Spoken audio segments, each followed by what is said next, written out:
We'll start with a roll call for attendance, starting with.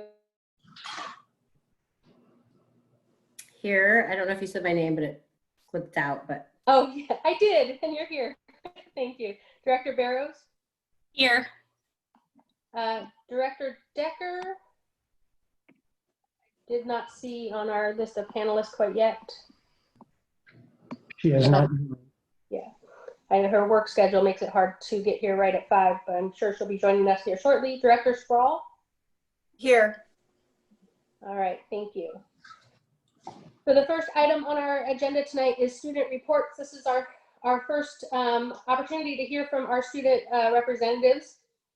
And we're going to start with the representative from Columbia River. I'm not sure if it's Riley Sharman tonight or Maya Anson.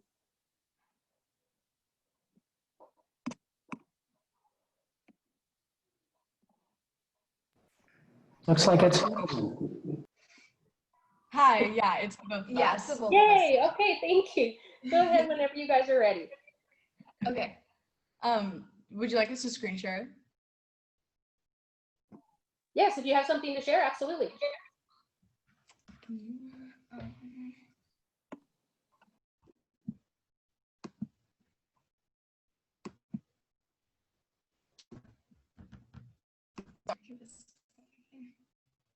Okay. Are you guys able to see the slide? Yes, we are. Okay, great. Okay. Good evening, Dr. Webb, members of the board, cabinet members, and community guests. My name is Maya Anson, and I'm accompanied by Riley Sharman, and we are from Columbia River High School. We conducted a Google form to receive feedback from our student body on how they're handling remote learning. Many students voiced that they appreciate the clear structure and schedule provided during online learning. This is not only including the clear, odd, even schedule, but also the structure specifically in regards to the Canvas pages their teachers have been frequently updating and the landing pages, which showcases their assignments and due dates. In a poll included in the Google form, the majority of the students voted that they were doing okay with online learning. And although it is new, they're adjusting accordingly and are learning how to navigate school in their own way that works the best for them. Lastly, our student body had a big appreciation for the flexible, quick, and clear communications from our teachers to the students, meaning that when students needed clarity, it was easy and efficient to seek attendance from their teachers via email, as well as set up Zoom appointments where the teachers would assist them in their individual needs, which has been especially helpful during these times. For our means of communication, most of our student feedback showed that they mainly stayed in contact through Canvas, email, and Zoom. Zoom allows students to have more personal interactions and some resemblance of a normal classroom. Our ASB is staying consistent and sending out positive messages for encouragement to keep students motivated and engaged with their school. We are keeping our Spirit Weeks and fundraising as simple as possible, but we are incorporating exciting themes to capture more participation. As well as this reinforces maintaining some normal consistency with school events. Therefore, students will feel more connected to their school and have school spirit despite being online. For now, we are going to continue using these communication strategies to keep our students engaged and motivated throughout virtual learning. We sincerely appreciate your attention during this evening. Thank you for your time. Thank you for that report, ladies. All right, our next student representative is Michaela Smith from Fort Vancouver.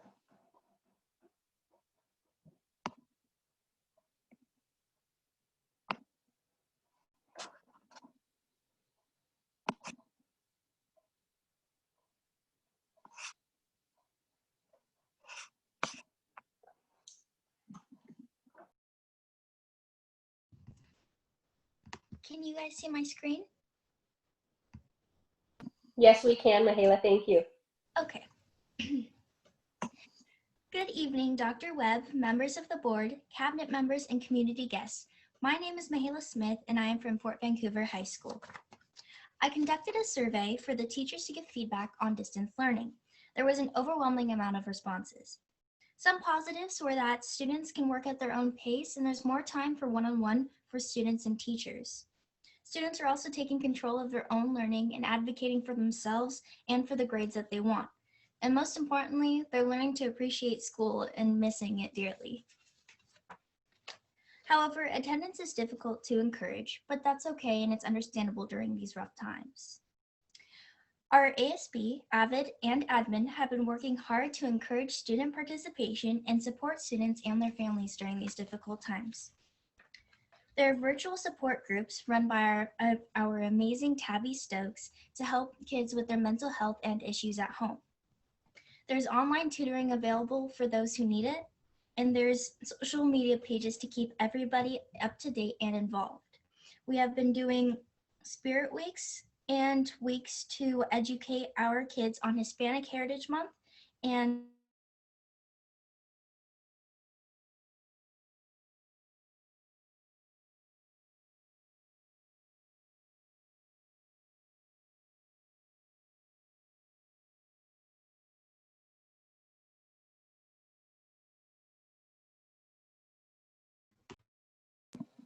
I think we might have lost Michaela there.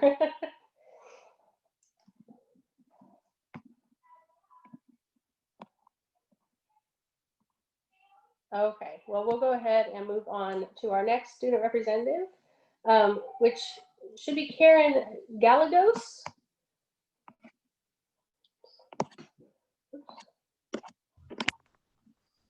Okay. Do we know if Karen's with us? I'm right here. Oh, there you are. Yes, you are. Good evening, everyone.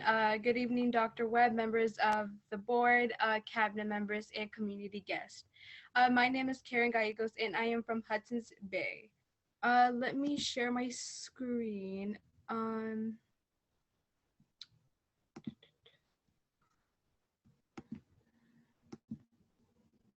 Okay, can you guys see my screen?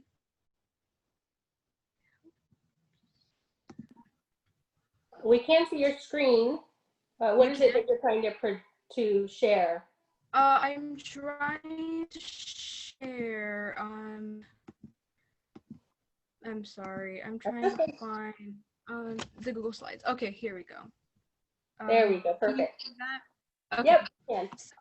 We've majority of our kids at Hudson's Bay have been having a hard time trying to navigate through their classes and work, but it has been challenging. But most of our kids have been able to navigate throughout most of their classes and work, and we've noticed that most of our students have been able to interact and engage in their classes, and we have a low percentage of kids not participating, but we have a huge amount of students that have been able to participate. And as in our teachers, they have found online learning challenging as well, but they're trying hard to make things for students easier and being able for students to navigate their work easier. And we've as an ASB class, we have been sending out positive messages to our teachers, students, and we're trying to keep things positive, though times like right now are difficult. We've been trying to navigate to things that students are able to know, and we've had a pretty overall a good percentage of students participating, but yeah, that's my input. All right. Thank you so much, Karen. Of course. Our next presenter is Teddy Beavers from Skyview.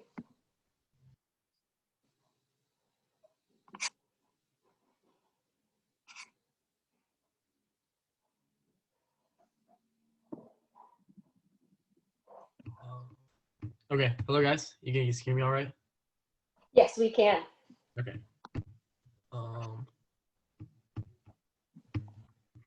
Okay. You guys see my screen all right? Yes, we can. All right, cool. All right. Okay, cool.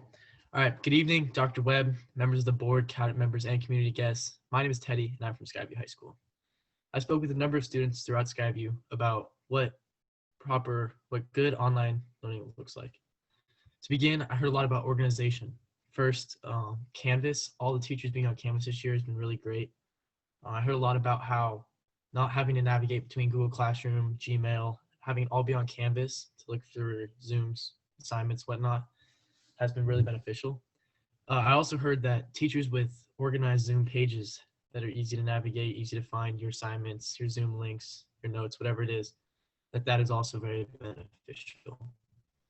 Second, I heard a lot about time management, limiting wasted times on Zooms. I heard some complaints from students about joining Zooms and teachers taking 10, 15, 20 minutes to get to work, lectures, whatever that is. Some of that is sometimes tech related, so that's not as avoidable as always, but trying to avoid wasted time is always important. Third, I heard ways to get work if a Zoom was missed. A lot of students talked great about teachers that posted recorded lectures, posting notes and other resources that they were able to get, even if they were paying attention. And sometimes it's hard to get it all in, or you have tech issues, you're kicked out, whatever. Being able to go back and look and see, oh, this is what happened in the Zoom, this is what we talked about, that sort of thing. And lastly, I heard a lot about mixing it up. 3 Zooms a day, if they're all an hour and a half lectures, sometimes it's hard to pay attention to, hard to deal with all day. So having teachers that mix it up, sending different assignments, different types of Zoom meetings and whatnot, that has been really beneficial. Thank you.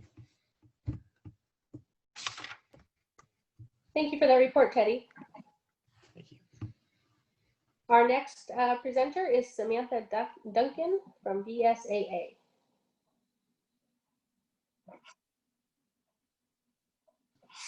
Hi. Hello, Samantha. Wait, can you guys see my screen okay? Yes, we can. All right. Good evening, Dr. Webb, members of the board, cabinet members, and community guests. My name is Sammy Duncan, and I'm from VSAA. We all know that online learning is new and sometimes challenging for students and staff alike, but there have been so many opportunities created and new methods of learning discovered. To get as accurate a representation of VSAA's student body as possible, I created a Google form to collect student feedback about their online learning experiences. One of the questions I asked was, what are things that are going well for remote learning at VSAA? Out of about 600 students, I collected 131 responses. 103 of those responses had some positive feedback and ideas. And the main ideas that I gathered from the feedback were that organization of assignments and classwork, support and communication from teachers, a balance of time and amounts of work, and engaging Zoom classes all help to make online learning effective and fun for students. I also asked, do you have any ideas that would improve your remote learning experience? About 40 students had some feedback, including having more clubs and activities available to students, and also better time management with homework and Zoom meetings. I think that by organizing classwork and providing easy to access landing pages, such as Canvas or ClassLink, that teaching through online learning is effective and engaging. Another important aspect of school is building and creating relationships, which I'll admit is harder to do through Zoom. So at VSAA, ASB, clubs, and administration have all been working together to try and provide opportunities for students to meet new people and learn new things. For example, our high school counselor hosts lunch hangouts over Zoom every Tuesday and Thursday, where students can log in during the lunchtime and join breakout rooms that have different interests, like learning how to make origami or doing trivia through Kahoots. Academically, VSAA's National Honor Society provides Zoom tutoring centers every Monday, which I'm actually a part of, where any student can log on and access help from NHS volunteers on their homework. I think that opportunities and effective teaching are really important for students at this time, so that we can all still find ways to connect as students, as schools, and as communities, whilst also making the most out of online learning. Thank you. Thank you, Sammy. Our next presenter is Kiera Navarro from iTech.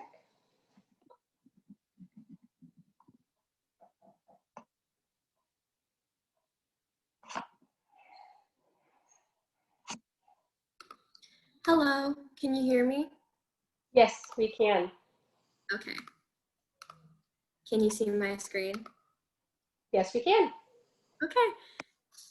Good evening, Dr. Webb, members of the board, cabinet members, and community guests. My name is Kira Navarro, and I'm from iTech Preparatory. So effective learning and teaching, this is where we have our main is communication. This is where students communicate with teachers on a daily basis, whether it's via email or Zoom, etc. We mostly use Canvas as well. This is where all of our assignments are based, and this is where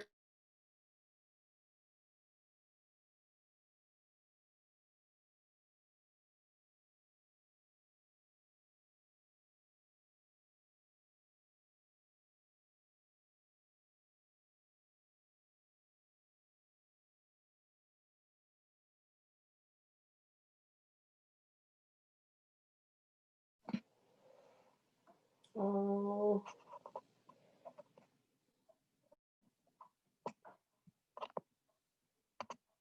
All right, Kiara's screen is frozen on my end.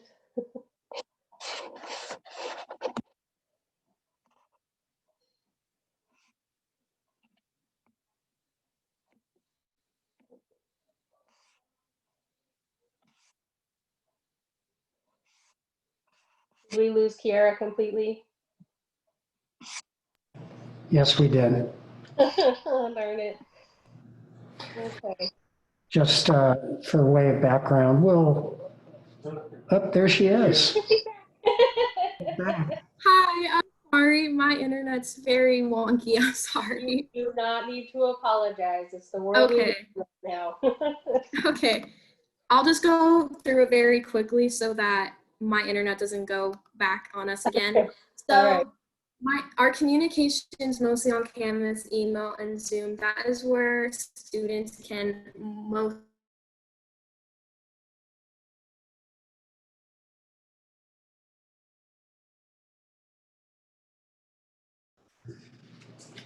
Unfortunately, it looks like Kira is still having internet-related issues. We'll follow up with staff and support of students relative to Wi-Fi hotspots or tips for improved broadband connectivity going forward. I apologize for that. No worries. I feel bad for Kiara. She keeps trying. All right, well, let's go ahead and move on to our final presenter, which is Briseida. Oh, shoot, I think I wrote her name down wrong. Briseida Infante? Is Briseida with us? Yeah, I'm right here. Oh, good, good. Hello. Okay. Give me one moment. Okay. So should I screen share right now? Yes, go ahead. Okie dokie.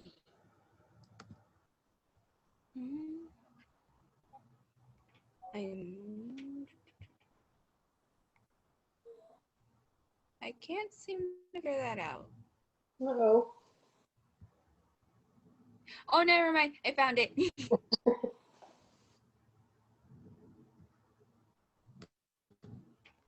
There we go. Is everything all right? Can y'all see this? We can. Very nice. Very nice. Okay. And there we go. Okay. Hello, greetings to all of you.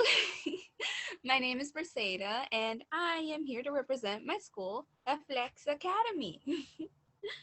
So a couple of issues that, oh, sorry, hold on. My internet is acting weird. Okay. Many of the students here at Flex find that a lot of the materials and assignments seem to be piling up on each other a lot. And so when we first started out, from there, I started kind of tutoring a couple of my fellow peers and finding out what kind of ways they might have found that possibly could have been more helpful or could be helpful in either the teachers contributing to perhaps maybe having more having more interactive more time to. I'm so sorry. I'm just really nervous right now. I apologize. You're doing great. Oh, what? We're all rooting for you, Grisada. You don't need to be nervous. It's just that my internet is also kind of wonky, so I'm not sure if it's cutting off or not either. Well, I can hear you just fine. Okay, great. So yeah, what me and my fellow peers have discussed was that there were a couple of things that here at Flex were going pretty well.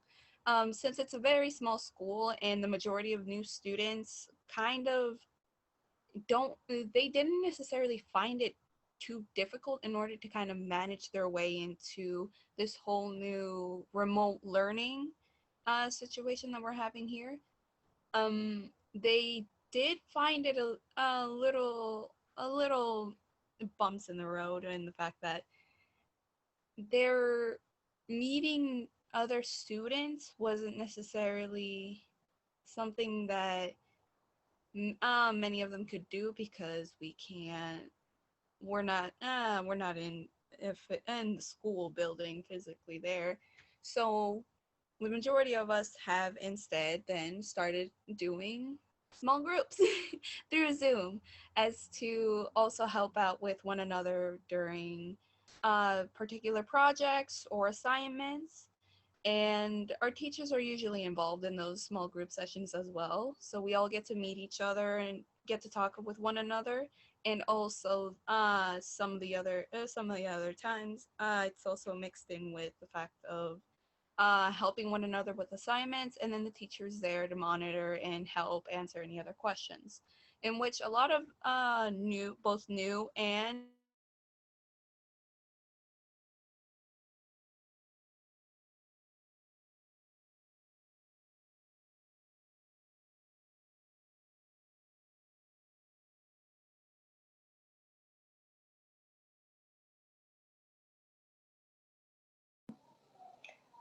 Looks like we might have lost Grisada as well. I guess it really just speaks to what our students are going through while they do remote learning. Yeah. Darcy, our teachers as well, our teachers and our students, oh my goodness, the patience they have to have. Well, and the self-esteem to continue going through while they're having these difficulties. So they've done a great job. Yeah, I think, you know, under normal circumstances, they'd be presenting in person, which is standing up in front of a group is challenging, but I think Zoom is way more intimidating, frankly. So, all right, well, we'll hear from them again next month. But we're going to go ahead and move on to citizen comments, which is the next portion of our agenda. Citizen comments is the time in our meeting where the board and administrative staff like to hear comments from the public. If you wish to address the board live during one of our remote meetings, you should email vpsboard.directors@vansd.org by noon the day of the meeting so that our staff can add your name to the list of speakers and provide additional instructions. Because most matters require fact-finding and review, the board is not able to respond to any public comments made at this time. Additionally, the state's Open Public Meetings Act restricts deliberation of topics that have not been placed on the publicly noticed agenda in advance. If follow-up action is necessary, the board will ask the superintendent to work with administrative staff to consider the information and respond accordingly. Speakers are asked to be respectful with their remarks. Personnel complaints and personal attacks are not permitted. The board asks that personnel complaints be submitted in writing. When it is your turn to speak, please state your name and address for the record. You will have 3 minutes to make your comments. If you hear a chime, please conclude your remarks. If you have additional materials you would like the board to review, please email them to vpsboard.directors@vansd.org. The board appreciates, listens, and cares about the broad range of perspectives in our community. We thank you for your comments. So the first person I have on my list to speak tonight is Peg Miller.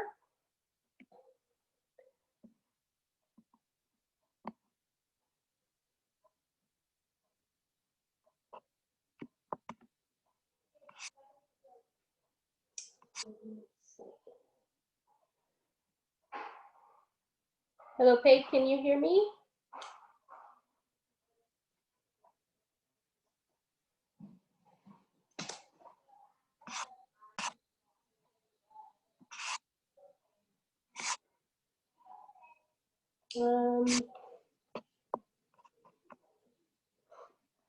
Hello, Paige, can you hear me?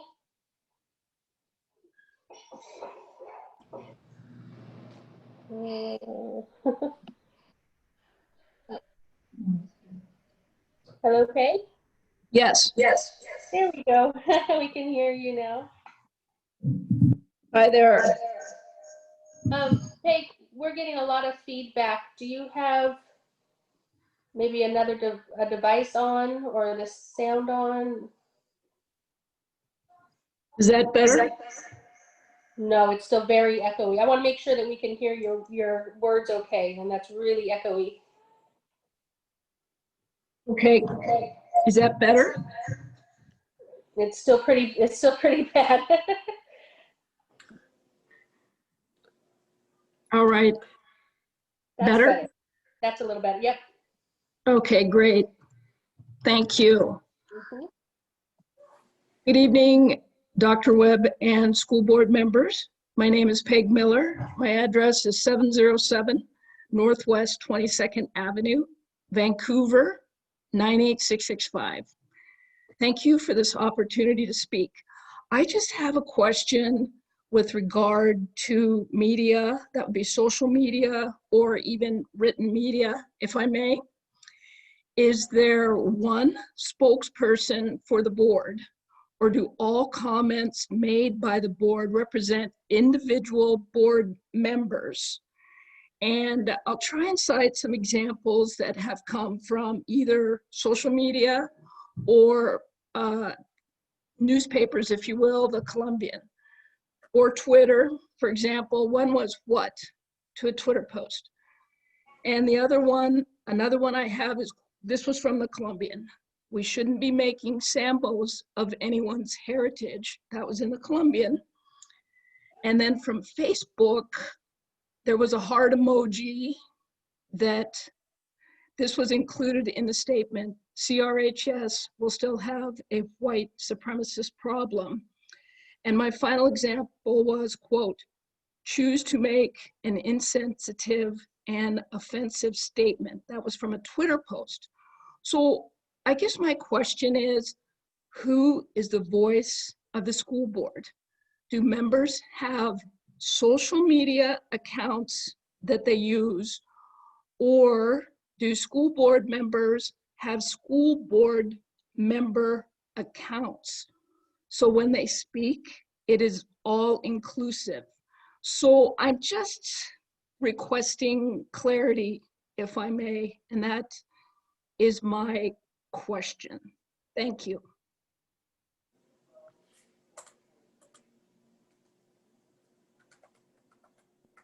Okay. I just want to clarify, Peg, was that your your comments for your 3 minutes?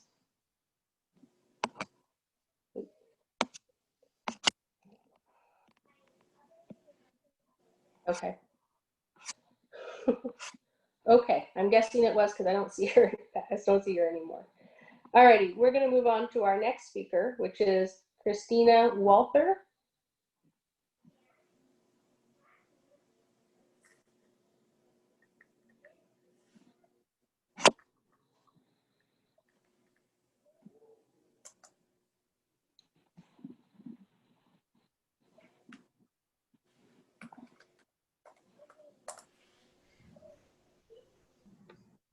Can you hear me okay?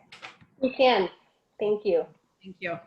Good evening. I would like to read an email that I sent out to the board members this past Saturday, the 10th. Thank you, Wendy, for taking the time to respond. I really appreciate that. Again, my name is Chris Walther, and up until September 22nd, I was a paraeducator at Eisenhower Elementary in Vancouver Public Schools. I loved my job. I was able to work with every student in the building, either in reading intensive or math intensive small groups, and as supervision in the cafeteria for each and every lunchtime. Before I came to VPS, I taught preschool, And prior to that, I was an office manager for 13 years in a multi-million-dollar company. So I have the experience to know what I want out of my career and how I want to spend my time. My work hours at Eisenhower were 8:40 to 3:10, so that's a 6-hour day with a 30-minute lunch. And I usually brought home after taxes about $1,200 a month. It's not a lot, but again, I love my job. Then I was furloughed. I've received 2 unemployment checks. The first one was $31.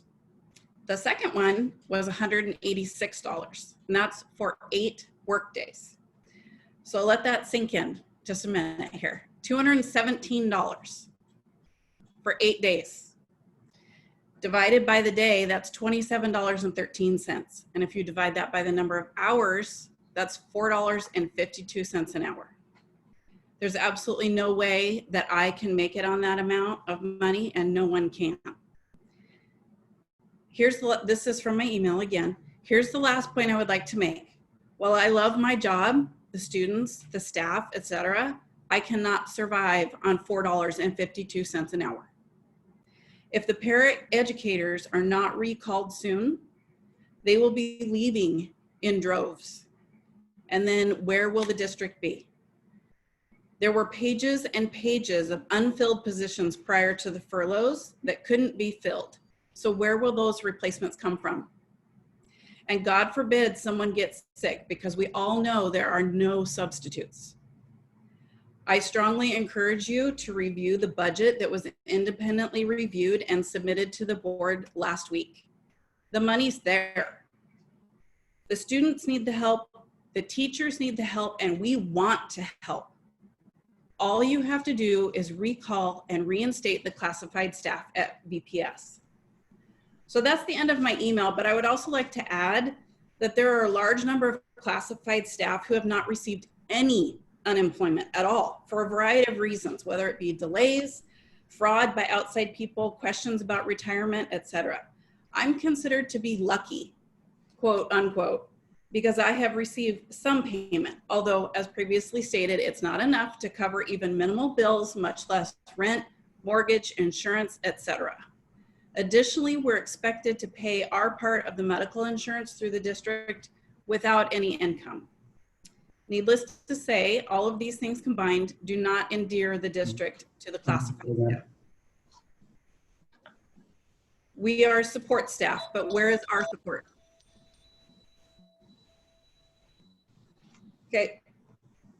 We work to help you, but it doesn't seem like you're supporting us. And it's time that you need to make this right for the students and for the classified staff. Thank you. Thank you, Chris. Okay. I'm going to pause for just a second. Superintendent Webb, can we just verify with Paige Miller that she was finished with her remarks? I'll see if she's still on. Hold on. Thank you.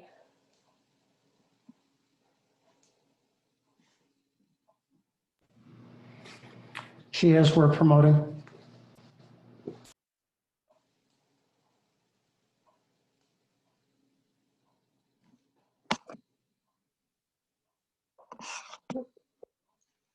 Oh, Ms. Miller, can you hear me?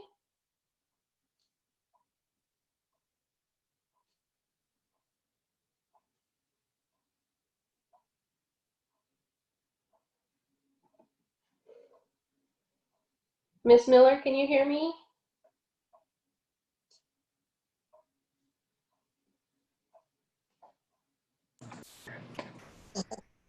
We've prompted her to unmute several times. We're getting no response on that end. Okay, I just wanted to make sure. I can follow up with her via email too to make sure. Alrighty. Let's go ahead and move to Regina Kaiser then.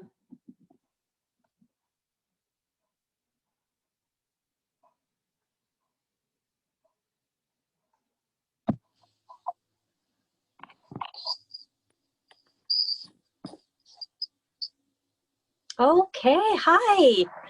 I'm so new to this Zoom stuff, so I'm excited that I figured it out. Thank you so much for taking the time to address my concerns and just kind of hear me out. My name is Regina Kaiser. I live at 1712 Northeast 152nd Circle. So I'm basically here to talk about that I think our kids need to be back in school. And I want to advocate for those kids who are doing some in-person school, such as like Cascadia Lab Tech, and getting them transportation. I am a mother to 3 girls. I got 3 girls in one elementary, one at Alki, and Skyview. So, and I work full-time as a labor and delivery nurse at Legacy Salmon Creek Hospital. And so I've been hearing a lot of, they're gonna go back to school when it is safe. Well, as a newsflash for you, it is safe. I want to share with you that there's circulating rumors in the community. And the rumor has it is the teachers who are afraid, and it is the union who is voting no. So if this is true, then I think it's more you guys are the problem. And I think that it's hurting our children and it's contributing to breeding mediocrity. I think it's failing our children. COVID is not going to go away anytime soon. You want to talk about safety? Okay. I have to go to work every day and I work in a hospital.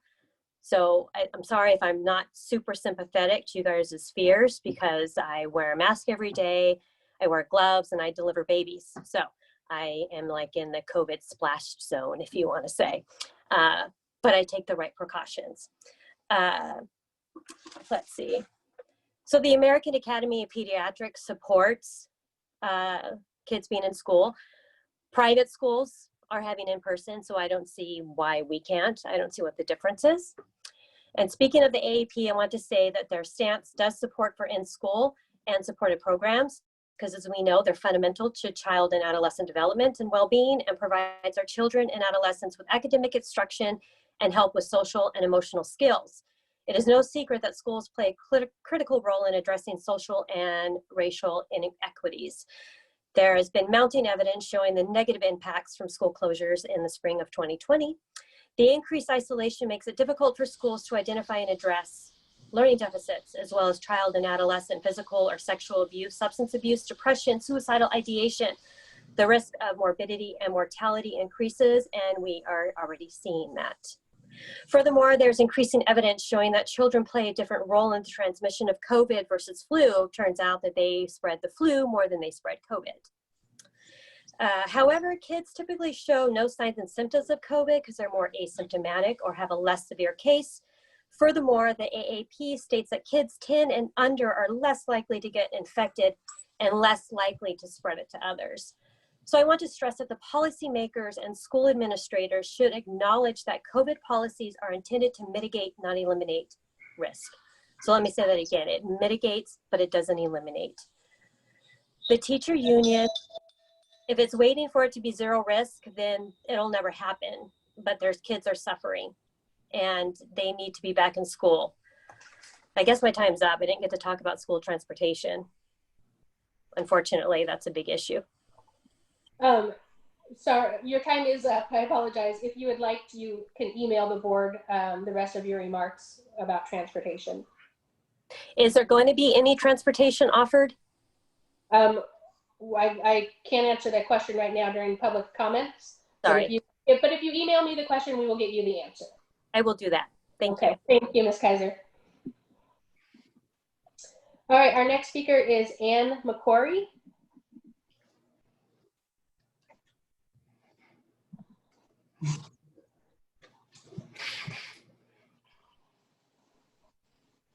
Hello, can you hear me? We can. I'll turn the camera on. My cat really wants to be on camera with me right now. Sorry. My name is Anne Mccrory, and I am a paraeducator for the Vancouver Public Schools since 2007 at Houck Elementary.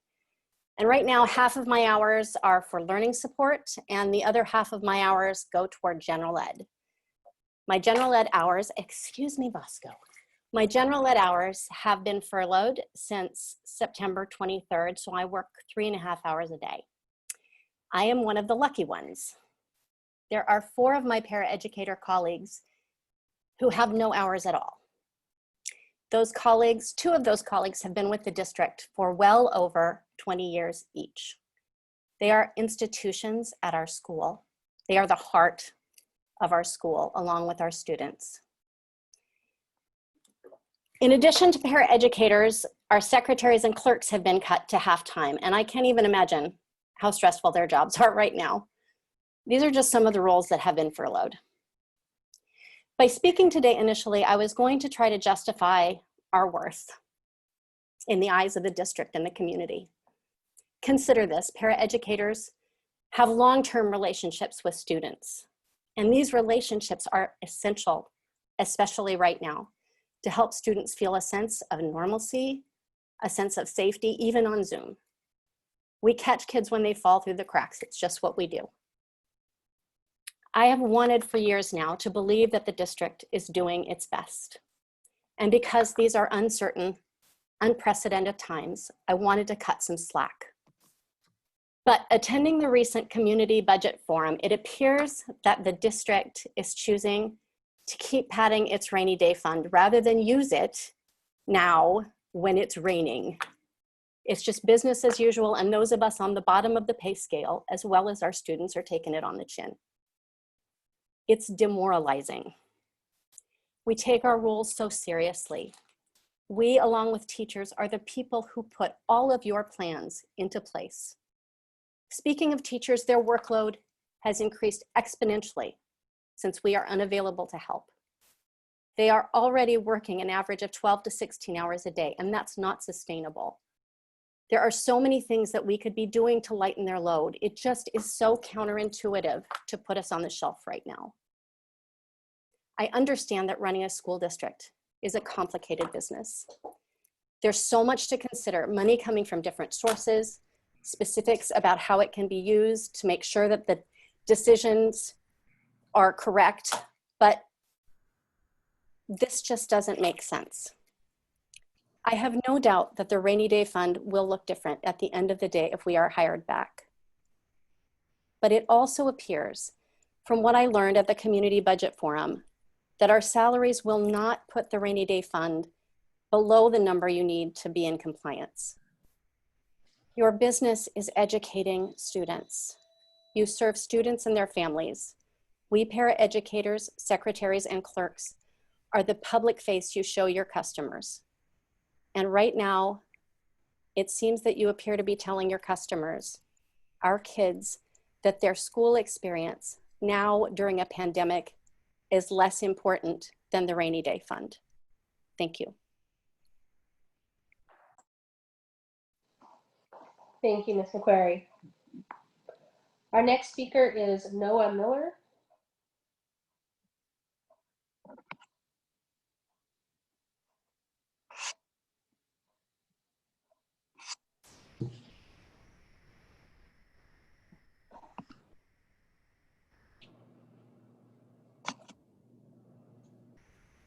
Hi, can you hear me? We can. Okay. First, my name is Noah Miller, 208 West 28th, 98660. And I received an email concerning the statement I prepared to make that I'd like to clarify before presenting the statement that may address it. I was notified via email that the elevator maintenance contract agenda item was removed from this board meeting agenda to provide additional time for board review. And I respectfully ask for some clarification. Does this mean that the elevator maintenance and repair contract agenda will not be voted on or awarded during this board meeting? That is correct. We are not taking that vote tonight. Okay, then I would just like to thank you for your time, the opportunity to voice a concern, and I'll withdraw my my time at this time. Thank you very much. Thank you. Our next speaker is, I guess we have 2, Megan Peterson, and there's a note here that she's going to be deferring her time to Jess Bray. So if we could get both of them added.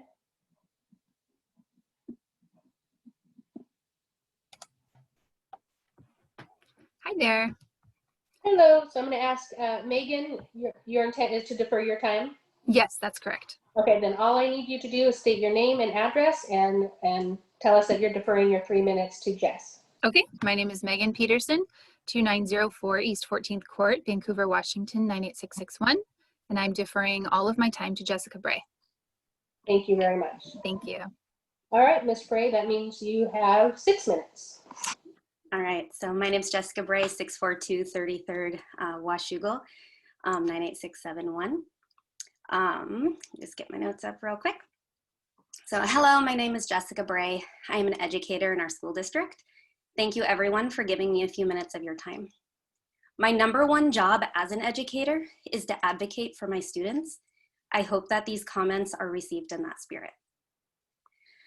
I am here to speak to how our underrepresented populations of English language learner students are being negatively impacted by paraeducator layoffs, even at a time when the district is claiming it is making extra efforts to solve current inequity gaps in education. I currently teach 2 ELL humanities blocks at Geyser Middle School. These classes are filled with amazing groups of students, including some very high achievers. However, recent fall testing tells me I need to be differentiating for 1st through late 8th grade reading levels. Student work completion and attendance is dropping every day, which tells me we need increased one-on-one and small group time with students and increased family to school communication. I work incredibly hard, well beyond my contracted hours, to ensure that I'm doing everything in my power to support my students. But without my ELL paraeducator, a lot of these students are falling through the cracks. I simply do not have the manpower or enough hours in the day to give all of my students and ELL families the individualized support they need and deserve to receive an equitable education. While teachers are pulled in a million directions, our para's only job is to directly support our students. I do not understand how when students are struggling more than ever to engage and make progress, we can justify taking this essential support away. Some examples of how my para was essential in supporting our students. While I was scrambling to provide relevant scaffolded online instruction, navigate the tech, and worry about my whole group, my fluent in Spanish ELL para tirelessly reached out to assist our families with navigating remote learning, found out why some students weren't showing up, and worked closely with newly enrolled students or students who were falling behind. She was at every single Zoom class, using the chat feature to work one-on-one with students, answering their questions or checking for student engagement and wellness where Zoom screens had gone blank. We were able to create small groups and work with individuals to focus on the different needs, and there are many of them. These more private and personalized interactions that we know are essential to student progress, especially for an at-risk population, are just not something I am able to achieve successfully and consistently without support. Since she was forced to leave, more screens are blank, absences have gone up, and work completion is down. Our ELL specialist is amazing, and we are both doing our best to keep our population of students afloat, but we can't keep up, and these students and their families deserve better. Knowing that the position this district has put me in is causing me to fail some of my students is heartbreaking, and it is maddening. It is why good, passionate educators leave the profession. I'm not just worried about our current population of students, but for the future of our ELL programs. These very qualified professionals who have chosen to spend their time working with our most high-need students could easily go out and find other jobs. We will be lost if they do. The district is claiming they want to work toward creating a more equitable education system. Right now, this decision to cut some of our most valuable supports to English language learners and their families is demonstrating the opposite. I very, very much hope that they reconsider this decision and reinstate our paraeducators now. Thank you. Thank you, Ms. Bray. Our next speaker is Kara Bailey.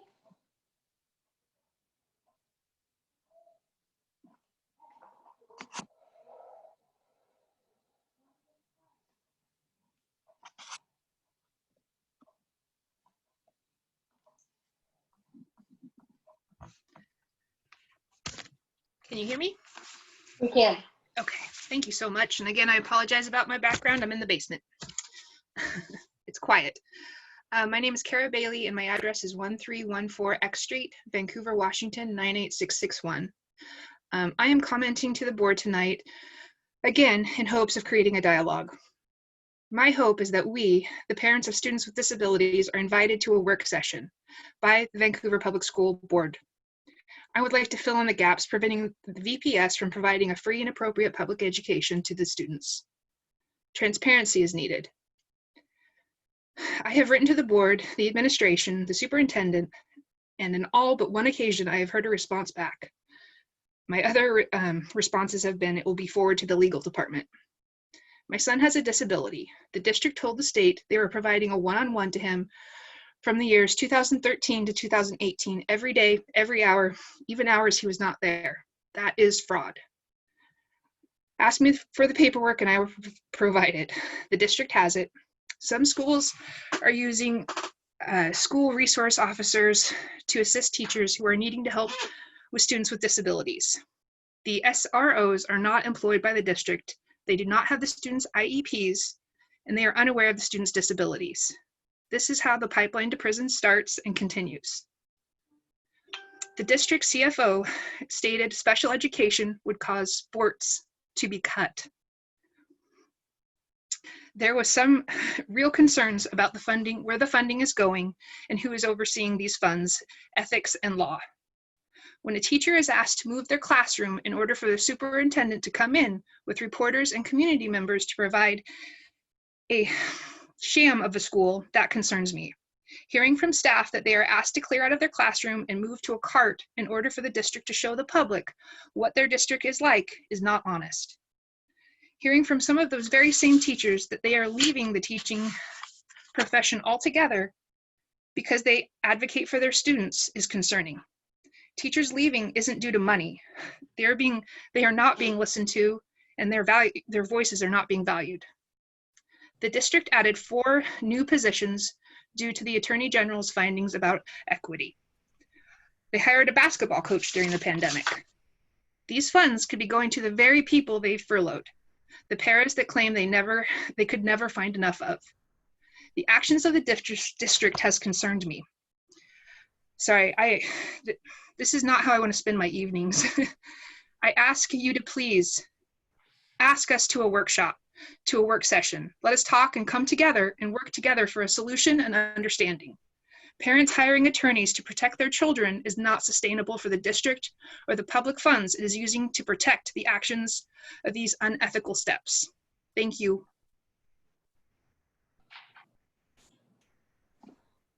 Thank you, Ms. Bailey. Our next speaker is Tia Marie Blanton.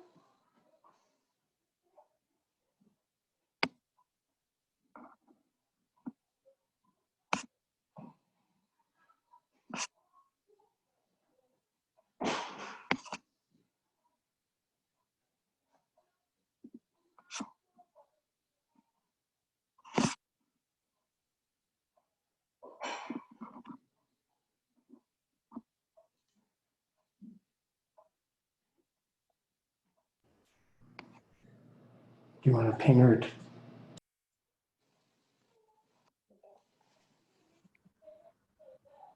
Can you hear me? Yes, we can. Okay. Good evening, Dr. Webb, board members, members of the cabinet, and community guests. My name is Tia Blanton. I live at 3317 Harney Street, Vancouver, Washington, 98660. Good evening. My name is Tia Blanton. I'm a clerk for the district. When I received the furlough news, I was shocked. I had so many emotions running through my head, such as how are the students going to get the support they will need and deserve? What about the parents that are calling frantically because their student can't log in or their Zoom isn't working? We as clerks are able to help them and get those students back on track. If we can't, we get them with the tech who can. Then I started thinking, what will I be doing as a single parent with a special needs kiddo in the district? How will my bills get paid? How will this affect my student who is a freshman and already having a hard time with this? My mind went in a whirlwind with the question, how can the district do this to the families and the students? Why are they only cutting from the front end and not the district office? And now after the meeting with the WEA and the VASP and seeing the $35+ million rainy day fund that's only being padded by our salaries that aren't being paid to us, why has anyone been cut? Isn't this a rainy day for all of us right now? Now that the clerks have been furloughed, who's doing our jobs? So I have personally called a couple different schools, and I was transferred the first time to 3 different people before getting the correct person. The second time, I called another location and was told I needed to take my name and number so they could find a simple email address. I understand they are trying to do a job that's not their own, but personally, if the district obviously thought we as clerks weren't needed, I don't think others should be placed at our desks doing our jobs. So the 4 or so people who are splitting my job personally, how are they doing their own jobs as well? As a clerk, we answer 99% of the calls coming into the building. We support the teachers, whether it be getting supplies right now during this furlough time or during the pandemic needed, the phone message, the deliveries coming in, the supplies for students such as their books, art supplies, science supplies, mail coming in and out of the building, either from the post office or the inner office. We support the FCRC, getting supplies to the families, doing the bus forms, the free and reduced lunch forms. We are in charge of all the diplomas right now. We help with the transcript request forms.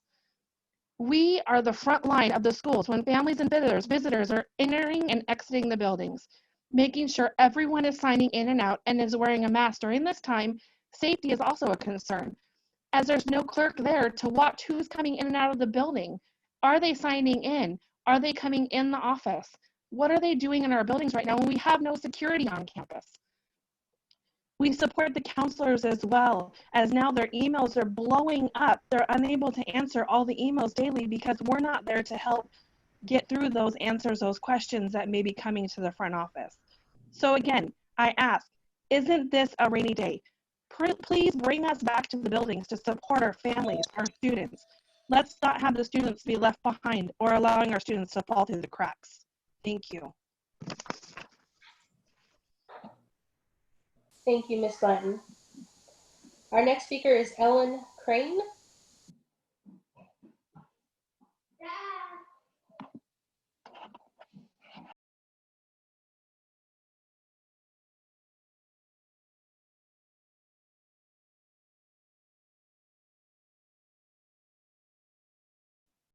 Good evening. My home address is 12814 Northeast 5th Avenue, Vancouver, Washington, 98685. Hi, I'm an instructional paraeducator currently working in learning support, doing small group breakouts, pushing into classes, progress monitoring, and data collection.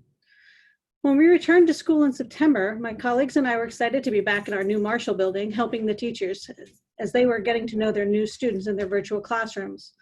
Many teachers were really also learning new tools and programs, recording lessons and classroom slides. But they invited us as paras to participate in Virtual Learning 2.0 in a new way for all of us. This opportunity was to help with ELA lessons. 3 or 4 paras joined the teachers on a Zoom lesson. The students would be placed into small group breakouts where we would facilitate individual students reading the passage, helping them to identify key details, discuss the story, ask questions. In the breakout rooms, each of us screen shared from our Google Drive, and we were able to highlight or annotate key phrases, details, and help those struggling readers. They had the opportunity to read aloud, something they hadn't done in months.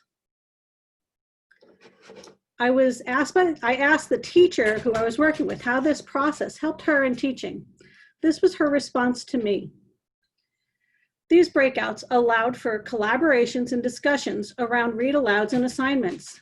As the teacher, I was able to pop in and out of each breakout and be able to listen to the collaborative conversations that the students had and the connections they were making to the content.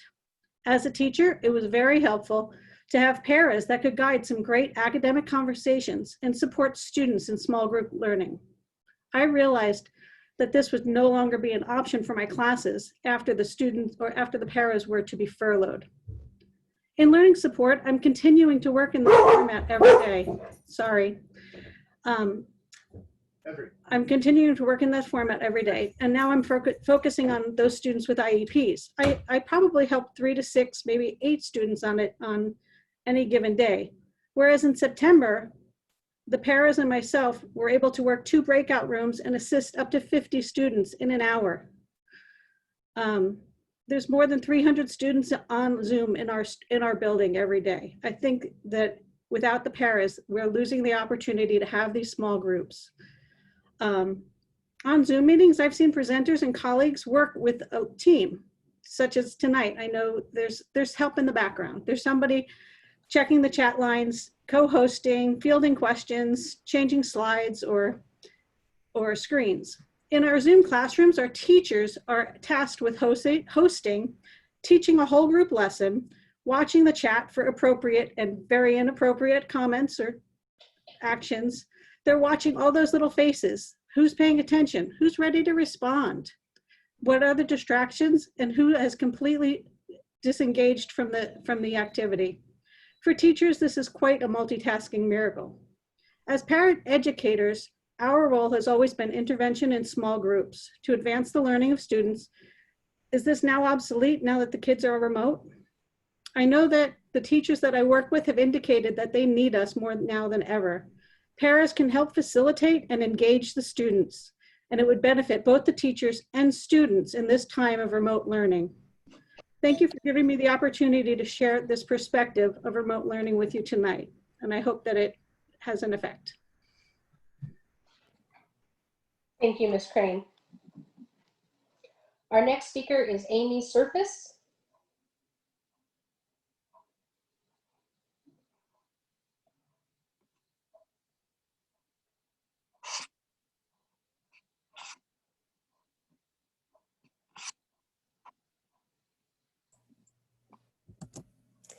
Hello, my name is Amy Surface. My address is 9612 Northwest 29th Avenue, Vancouver, Washington, 98665. Good evening, Dr. Webb, board members, cabinet members, and I thank you for the opportunity to allow me to share the effects about the recent furloughs and reductions to hours for the Vancouver Education Association support professionals. I'm the secretary at Chinook Elementary School. I have 2 children in VPS, a senior at VSAA and a sophomore at Columbia River. Like many of my peers, I was worried if there would be cuts to our staffing during this very unprecedented time. Although there were speculations that the cuts would be made, to what extent, no one really knew. The finality of the decisions made on September 8th hit me like a ton of bricks. I knew in my heart, that this decision was one that would leave many employees in a bind financially and would also leave our schools with wide gaps to service to its staff, students, and our families. For the offices, the reduction in hours has decreased the ability for us to support our teachers, our admin teams. It's also decreased our timely collaboration with other school and district offices in order to complete our tasks. It's increased the time needed to facilitate changes to enrollments. I've heard from many office clerks and secretaries that they're finding it very hard or unable to complete their essential tasks needed in the time allotted. For instructional general ed paras who provide supports for math and reading, and our ELL paras who provide specialized services for students who are English language learners. It has eliminated the support they could have extended to our teachers, our students, and our families. It's an overall disservice to our public. Paras could be utilized in many areas, including small group session breakouts via Zooms, who can support our students in a smaller setting under supervision by our teachers. They could also assist in larger classes by moderating the chat, moderating the slides, and also for monitoring behavior and answering questions which will allow our teacher to continue with their lessons uninterrupted. The furloughs have increased the stresses placed on our teachers and decreased our ability to assist our families during the time that they need us most. In addition to having our classified employees on board during remote learning, it will not only help our students now, but it would also allow us for a swift transition during hybrid and in-person learning. I referred to my notice of temporary reduction in work hours and was relieved somewhat that I would be entitled to unemployment benefits. However, after filing and waiting for what seemed like forever for the approval, I found that my claim had been denied and no funding would be available for me. The second week, I again applied and was approved for $31, which is almost enough to purchase groceries for a family of 4 for a few days. My third week is still listed as pending. This is a crushing blow. In addition, the extra COVID funds of the $600 or $300 is no longer available, and those deadlines has come and gone. Personally, I am lucky because my husband works full-time, and while we have been prudent in our spending, we will face some hard adjustments to our home budget. I have heard from many of our peers that amounts approved for unemployment benefits range from $0 up to $90 per week for furloughed employees. What impact does the lack of unemployment benefits have to our students? It means that our VIS staff will need to look out for other employment, not because they want to, because they have families to provide for. Without unemployment benefits, they have no employment coming in. This will leave the district with additional gap to provide experienced, qualified employees who know their school, their students, and their families. I love my job, I love our teachers, and I'm eager to return full-time to best serve our students in our school. Thank you. Thank you, Ms. Surface. All right, our next speaker is Emily Korak.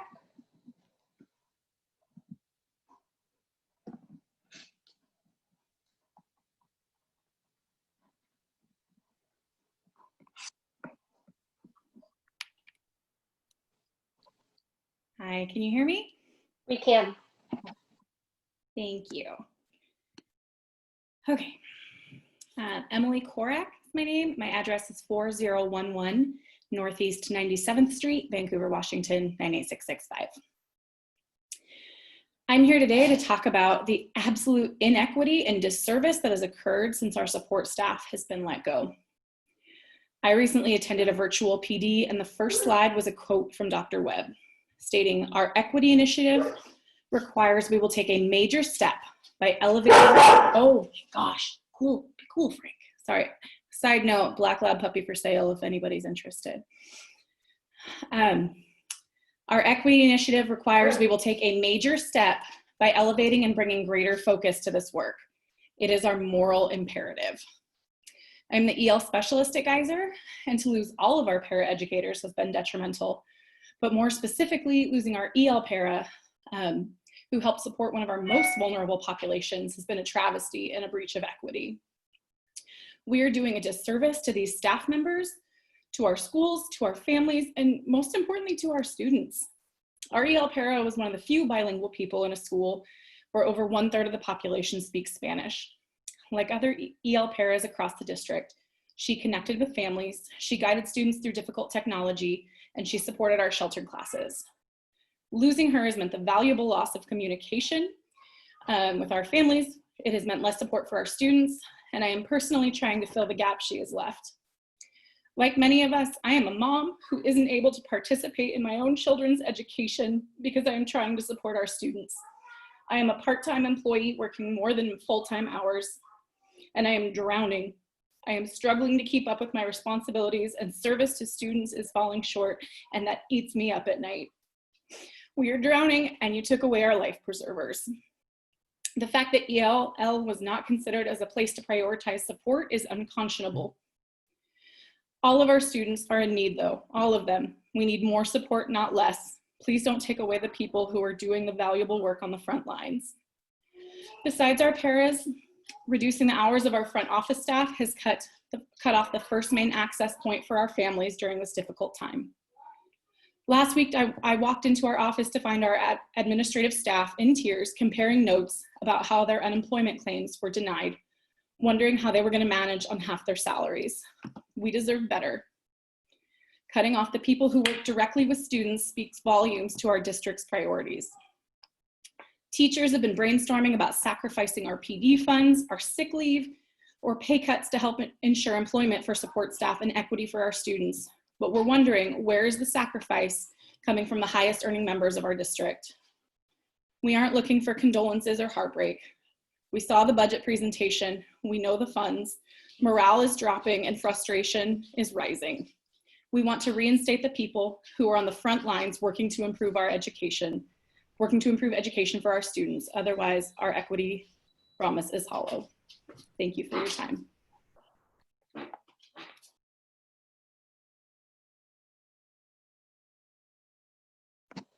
Thank you, Ms. Korak.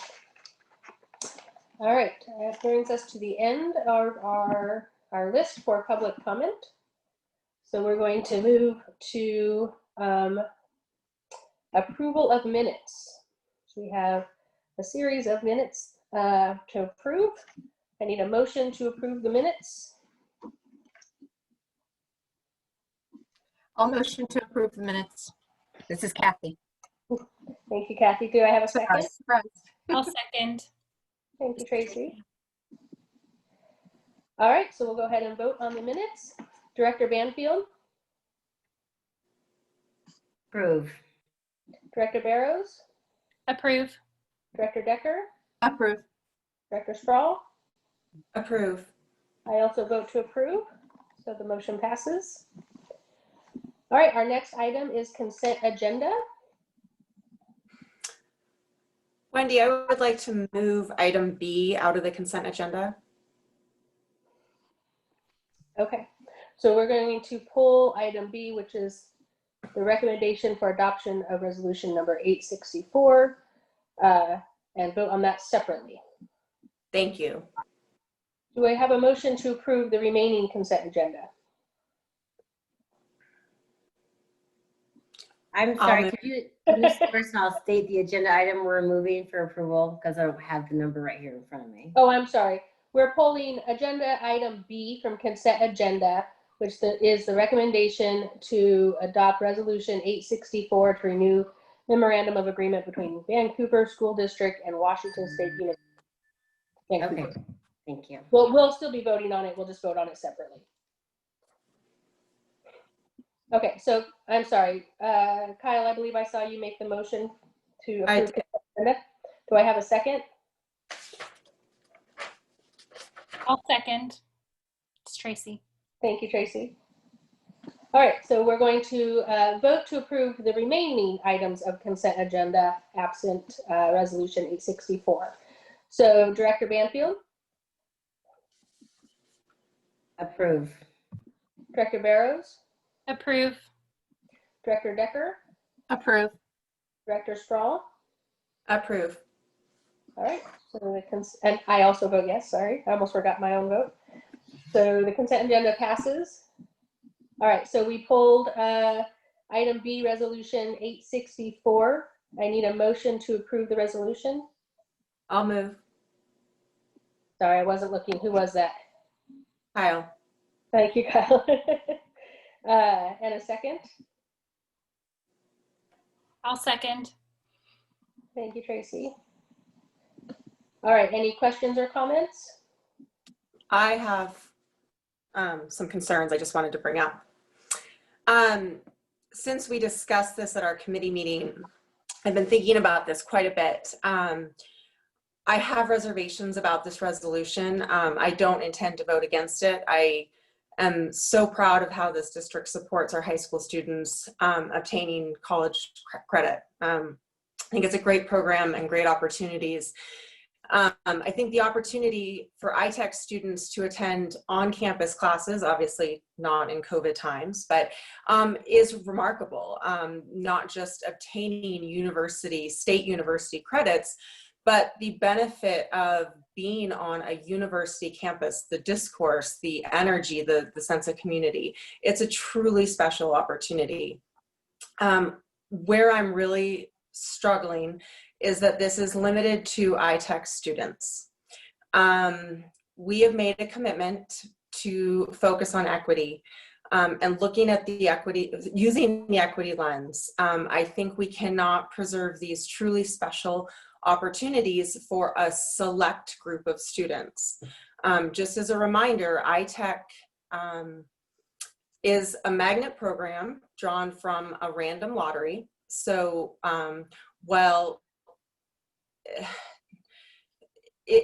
equitable access, we are reviewing our magnet programs, but we know that the demographics of ITech are not representative of our student population. I see this as a special opportunity going for a select small group of students, and I don't see that it's equitable. So I did ask the superintendent that we include this consideration as part of our equity review. I think if we're going to take this seriously, we need to be considering all of the decisions, big and small. And I just don't see that providing this opportunity to a subset of our high school students is fair. If a Fort student or a Bay student or a River student, anyone should have access to this if we're providing university on-campus classes. Just to reiterate, this is the only on-campus university level college credit that is offered to our students. So that was the reason I wanted it to pull from the agenda. Again, I have no intention of penalizing the current iTech students. I just really wanted to raise this as a concern of mine. And if I may comment,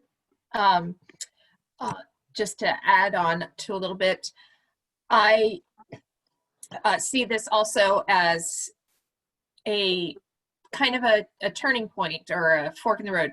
Are we taking our equity statement seriously, or is it something that we're stating and then moving on from it and doing other things as we've always done them? And I believe that in our equity statement that we will be voting on at some point, one of the priorities was that we would look at all programs and offerings through an equity lens. And this qualifies as one of those things. And so while we are waiting for an equity audit, we should be very careful about what agreements we sign on for until we have the results of that equity audit. And again, I agree, it's an amazing opportunity for our students. And I'm not saying that there's anything wrong with the opportunity. What I am saying is if we really want to focus on equity, then this is one of those opportunities for us to say, does this appear to be equitable? And if not, how can we make it equitable? That's it. Wendy, before we move on, I just want to provide some additional detail here related to the comments provided by Director Sproul and Director Decker. We offer a robust set of dual credit course opportunities across all of our high schools, a robust set of partnerships with the University of Washington, Central Washington, with college and the high school programs offered at our comprehensive high schools. All of our high school students have access to Running Start programming in partnership with Clark College. And of course, we have this unique opportunity for students at iTech to attend university level campus college courses on campus, in partnership with Washington State University, Vancouver. Nearly 2/3 of our juniors and seniors last year were enrolled in college credit bearing courses this past year. And really just a wonderful opportunity, great value for certainly students and families, and certainly great value for the taxpayers of our state. We certainly can explore conversations with Washington State University, Vancouver about broader access opportunities, but I want to be clear, the decisions to permit our students on to their campus and enrolled in college level courses fundamentally rest with the university, not with us, but we're certainly open to exploring that prospectively. Wendy, I do want to add one just comment, and it's why I brought. Fuck, I'm gonna fucking lose my shit. Whoa. Sorry, I'm so mad. I'm sorry, that was so horrible. I can't even believe I wasn't muted. I just want to have a chance to talk. I've been trying to talk this whole time. And I'm really sorry. That was completely inappropriate. I just want to say that the program that we have is beautiful. What we're talking about is the program that is being offered to us from Washington State University, amazing. What we need to be commenting on is how we let people into our programs to get to this place. And I'm sorry, it's been just a tough day with removing certain things from our agenda. God, I can't even believe I thought I was on mute. I am so frustrated with, I will just say I'm so frustrated. We keep looking in the wrong direction here. And I am really frustrated. We comment on the work that's being done by our administrators that is like with the right heart and with the right motive. and we're not looking just like at the systematic problems that are within our organizations that are causing this. Washington State has offered this great opportunity to our school district. This school district it's amazing the opportunities that we allow. Yet we second guess, like that we're second guessing the wrong things. I'm so sorry, Kyle, for the way that I responded. I've tried to talk like 3 times and been interrupted. Another part of our systematic system that we have here. I just want to say, I think this program is amazing. Yes, Kyle, what you said, I completely agree with. I commented on earlier how people get into these programs, the way that it works. That's us. Let's work on us. And quite frankly, like I think about like speaking out and saying what I feel and wonder what it does if I keep this position. I don't care if it doesn't matter. I don't care if it doesn't move us forward. And so I thought I was on mute, so I wouldn't have sworn, which I do all the time. I want everyone to know. I will not apologize for that. But what I will say is this is ridiculous. Some of this is ridiculous. And I'm really proud of the school district. Walking in and seeing like from the outside and walking in and seeing what we do and what our experts in our district do, I'm so proud of them. I had no idea. And the scrutiny and the dissection and it's just been really hard for me to watch. So you know what, I guess this mistake I made is probably very fruitful because I only want this position if I can actually make real change in the right direction on the real things. And to me, this program, there's no reason for us to question this program. This program is amazing. Should we question what our school district does and how we get them in and how we can make it easier for them to do that? Yes. So, sorry. Peace. Oh, thank you, Kamara. Don't Kamara, apologize for your passion. I think it's much appreciated. Kamara, this is Kyle, and I want to thank you for speaking up. And I hear everything you're saying. If I didn't share this in what I said, my intent was our programs are amazing. This is an amazing opportunity, and the district provides so much support. But I recognize that not all college level classes are the same, and they don't transfer the same way. I was just I have a babysitter who attends ITech and has benefited from this opportunity, and she is motivated so much because she's been on a college campus. And I do think that from my perspective, I would love to pursue the opportunity for any of our high school students that might have the eligibility to take this class. And I was reading it, it's in conjunction with the high school counselor and Wazoo Vancouver. And if there's a student at Fort or a student at River that can do this, I'd like to have that conversation. I guess that's my intent, was just let's take a great program and maybe expand the opportunity. And Kyle, I want you to know that I see your heart. And I said that earlier about others. And I'm sorry that you had to hear my expressions, but I do get that. And I just, this should not be out there in the public, but I just hope we all have time to sit down and talk about how we address these issues, because that hasn't happened since I've been here. And quite frankly, I feel like we are reducing the credibility of our organization, the district, and of our board without trying to sit down and figure out how we speak to our public so they know, even when we disagree, what it is we're trying to say. So I know this isn't the appropriate forum and it's not the appropriate way. I really value all of your opinions. I hope we can find a way to sit down and find a way that we can discuss these ways that like reflect upon what we all know this district is, and what we all know we provide to this district as board directors. So, okay, and so Kyle, yes, I get you. And honestly, you just reiterated what I said earlier in another meeting. So I appreciate that, I do. but it doesn't relate to the actual thing that was presented to us for approval. So that's the only reason why I said that. You know, what we all agree this is the right thing for approval. I think we do. But we have other things to fix, and let's get to it. Let's get to our work. That's all I was trying to say.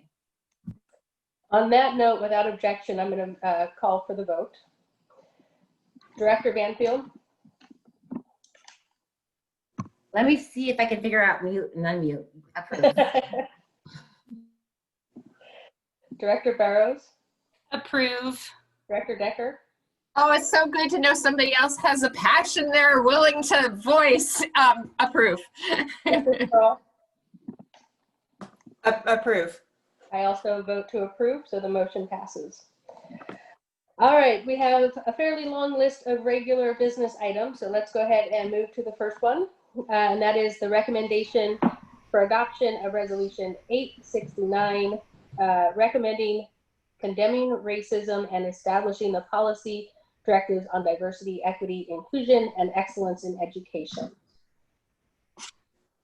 This resolution outlines major features of the board's future district-wide equity initiative. The resolution provides the board's anti-racism statement, a commitment to create an equity work group, states the board's plan for an equity audit, and promises future adoption of a district equity policy and procedure. It's the recommendation that the board of directors approve Resolution 869, condemning racism and establishing the policy directives on diversity, equity, inclusion, and excellence in education. All right, can I have a motion to approve? Motion to approve. Thank you. I'm going to go ahead and give that to Kamara. And a second? I'll second. Thank you. All right, any questions or comments? I just wanted to thank Director Decker and Marilee for taking the lead on this. I was really happy to see the product from this in this resolution. Agreed. It was my pleasure. Thank you. All right, I'm going to go ahead and call for the vote. Director Banfield? Approve. Director Barrows? Approve. Director Decker? Approve. Director Sproul? Approve. And I also vote yes, so the motion passes. Our next item, let's see, item B is recommendation to conduct a first reading to adopt revised policy 3120 enrollment. The policy is revised to include the updated juvenile offender notification provisions in policy and procedure 3143, notification and dissemination of information about student offenses and notification of threats of violence or harm.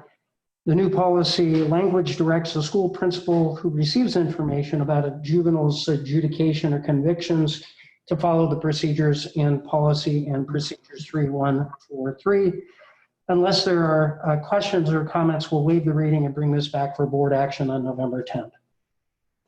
All right, any questions or comments? All right, then we'll move on to the next one, which is item C, recommendation to conduct a first reading to adopt new policy 3142, international student exchange. Attached is new policy 3142, international student exchange, which is, of course, presented to the board for first reading. International exchange students are student visitors from other countries who enroll in Vancouver public schools on a J1 visa.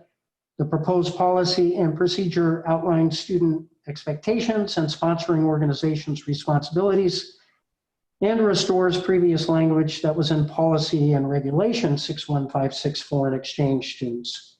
And again, unless there are questions or comments, we'll waive the reading and bring this back to the board for action on November 10th. All right, are there any questions or comments? Okay, we'll move on to the next one. Recommendation to conduct a first reading to adopt new policy 3143, notification and dissemination of information about student offenses and notification of threats of violence or harm. During the 2020 legislative session, a new law passed regarding notification to schools of juvenile offenders. The new law clarifies previous notification requirements that were conflicting and cumbersome. For example, the law previously required notifications even when a student was not returning to school. The new law changes the notification requirements for the agencies providing notice and for the districts and schools receiving notice.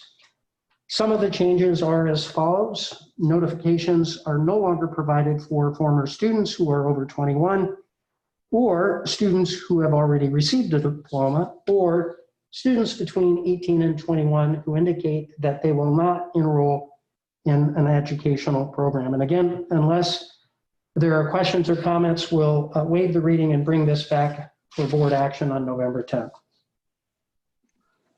All right, any questions or comments?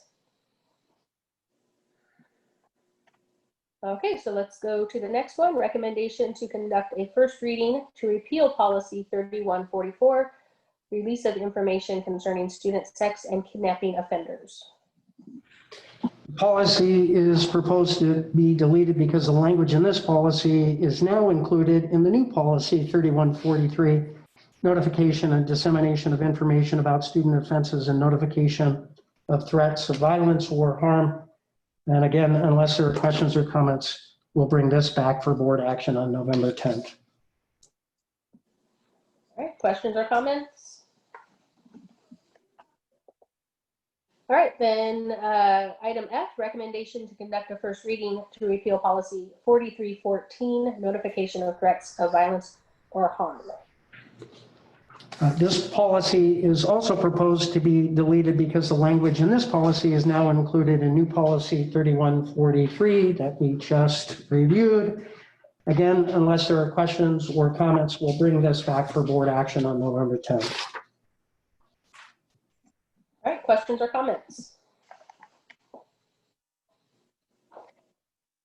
All right, then we'll move on to our next item, recommendation to approve an agreement amendment between the Vancouver School District and LSW Architects for architectural and engineering services. On February 12, 2019, an agreement for architectural and engineering services with local architectural firm LSW Architects was approved for the Columbia River High School addition and renovation design. As the board is aware, this project is part of the 2017 bond program. The proposed amendment is for services related to a 6th classroom addition to that project. The amendment follows a decision to add the new classrooms rather than convert the existing black boxes into classrooms as initially planned. The new structure will have 2 levels. The classrooms will be on the main level, and the lower level will include new restrooms, storage, and additional concession areas to serve the stadium and field. The fund source is the Capital Projects Fund. It's a recommendation that the Board of Directors approve an agreement amendment with LSW Architects for architectural and engineering services for the design of a 6th classroom addition to Columbia River High School in the amount of $1,120,895 and authorize the superintendent to execute the amendment document. All right, can I have a motion to approve? I'll motion. This is Kathy. Thank you, Kathy. And a second? I'll second. Thank you, Kyle. All right, are there any questions or comments? Okay, then we'll go ahead and move to the vote. Director Banfield? Approve. Director Barrows? Approve. Director Decker? Approve. Director Strahl? Approve. I also vote yes, so the motion passes. All right, the next item is recommendation to approve an agreement amendment between Vancouver School District and LSW Architects for architectural and engineering services. On September 12, 2017, an agreement for architectural and engineering services with our local firm LSW Architects was approved for design services for McLaughlin Middle School and Marshall Elementary School. The proposed amendment is for services that extend beyond the original contract duration. At the time the contract was approved, it was anticipated that the project would be complete in August 2020. Following the project design phase, the contractor provided pricing and a schedule to construct the 2 new buildings. The construction for phase 2 will not be complete and closed out until March of 21. Per the contract amendment, the architect will continue to provide construction administration services and final closeout activities through March 21. The fund source is the Capital Projects Fund. It's a recommendation that the Board of Directors approve an agreement with, pardon me, let me start that over again.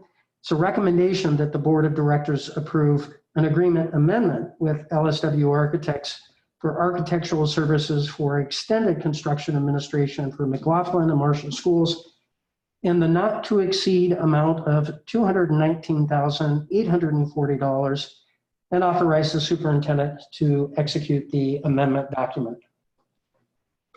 All right, do I have a motion to approve? I'll move. This is Kathy. Sorry. All right. Thank you, Kathy. And a second? I'll second it. Yeah, thank you. All right, are there any questions or comments? All right, then we'll move to the vote. Director Banfield? Approve. Director Barrow? Approve. Director Decker? Approve. Sorry. Director Strahl? Approve. I also vote yes, so the motion passes. All right, our last item of regular business is the recommendation to accept change order for hazardous materials abatement at Leaser campus. On July 14, 2020, the board adopted resolution number 860 for bid number 2020-047 to award to inline commercial construction for the modernization renovation of the old Marshall for the new Leaser campus project. As part of the pre-construction process, abatement sampling and testing results identified specific requirements for abatement of interior and exterior portions of the building where construction will occur. The fund source is the Capital Projects Fund. It's a recommendation that the Board of Directors accept a change order for inline commercial construction to use UNESCO GDSI for hazardous materials abatement at Leaser campus project in the final amount of $286,417 plus Washington State sales tax. Do I have a motion to approve? It's a motion. Thank you. Do I have a second? I'll second. Thank you. Any questions or comments? All right, then we'll go to the vote. Director Banfield? Approve. Director Barrows? Approve. Director Decker? Approve.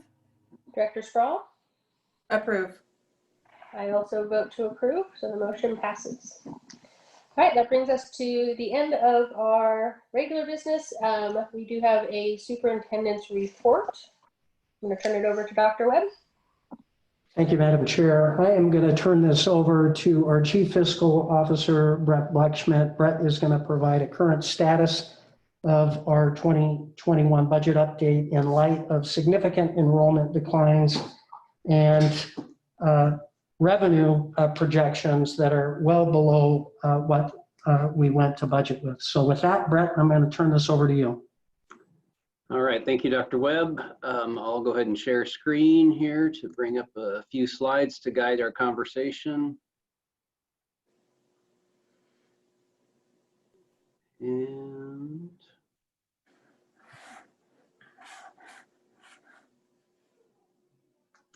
all right, so again, yeah, we're here to talk about a budget that we just approved a little over 2 months ago, but boy, have things changed since that time. What we know now that we didn't know then is just how dramatically our enrollment might be impacted. So looking first at our basic ed allocation, where you'll see a couple of references to BEA, that's an acronym for basic ed allocation. We're currently projecting, and I will say even in the 2 months of enrollment reporting that we've had, it's bounced around considerably. We typically gain in October over September, and we actually lost 145 students in October. So anyway, using 900 less than budget would reduce our basic ed allocation revenue by about $9.2 million because our elementary students are funded at a greater rate, and our enrollment loss is disproportionately focused on elementary students. We also have a couple months of special ed enrollment information, and so we can project at this point, given limited data, about 175 less students in our special education program. They would have generated about $1.6 million that was anticipated in the original budget.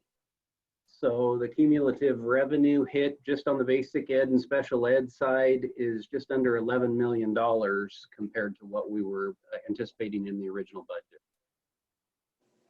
Moving on to the expenditure side, there are some things that we can already adjust and capture some savings on. And the first one we'll talk about is our certificated staff holdbacks. Every year when we build the budget, we allocate certain positions in the budget, but we don't deploy them. And that's to give us the flexibility to deal with what we often call hotspots or unanticipated spikes at certain grades at certain schools or certain content areas. Obviously, with enrollment being so dramatically down, we've been able to reshuffle with existing staff and not deploy those held back staff. We also had a few vacancies, not a lot, but those vacancies that did occur, we were able to collapse classrooms and reassign folks to fill those vacancies. Or we found that they just weren't needed to be filled given the additional context that we now have. Those adjustments total up to just under $2.35 million. We also, as you all know, had to execute some very difficult reductions on our classified staff. Those temporary staff layoffs, again, just looking at the basic ed side, account for about $1.6 million in saving, $1.65 million in savings. And I will just footnote that by saying that is what now is proved out to be optimistic that we could return to K-5 hybrid on November 5th. And then high schools and secondary schools 3 weeks after that. Given today's data, that obviously has shifted that timeline from when this original analysis was presented. We did have a vacated 0.5 associate principal at Walnut Grove Elementary that we will not fill. So the salary and benefits for that half-time position equals about $82,500 that we'll be able to apply towards the revenue loss. And then we also know that, again, given a series of assumptions, not only for when we might begin hybrid in November or December, but then also when we might return to full 5-day, all students in attendance. So based on a series of assumptions, we can project that our substitute savings could account for about $825,000 as we have remote exclusively, or during the hybrid period, we would not anticipate needing subs on Wednesdays when students aren't in attendance. Those preliminary staffing adjustments would save us about $4.9 million. Moving on to some other expenditure categories. The first one is actually a setback because we know that a number of our subs and a few other classifications outside of the layoff, temporary layoff affected staff are going to qualify for unemployment, and with us being self-insured, we will need to finance those claims using just 2 quarters of just those kind of non-base staff that again were affected by the layoff, but we've accounted for that on the net figure from the previous slide. But those other categories of unemployment, would amount to about $500,000 of additional expense to pay those claims. We've scoured our our non-grant travel accounts. So within the basic ed and special ed space, we believe that we can harvest about $120,000 of budgeted expense. And again, the motivation there would be twofold. There's obviously some health related restrictions on travel, and then certainly if we were to emerge from some of the health-related restrictions, we would try to exercise, obviously, great discretion on any travel given the budget context. Co-curricular activities, we know with the, obviously the, optimistically we'll have a delayed contracted experiences for our students in this area. Using a series of assumptions here for when we might start, what that might look like. We're projecting right now about $1 million in savings. And then we also have already started to look at some of the departmental budgets outside of the buildings that support instruction and operations within the building, knowing that we're in a very different space now and the needs are very, very different for some of these functions such as curriculum, assessment and performance management, operations, safe and supportive schools, and FCRCs.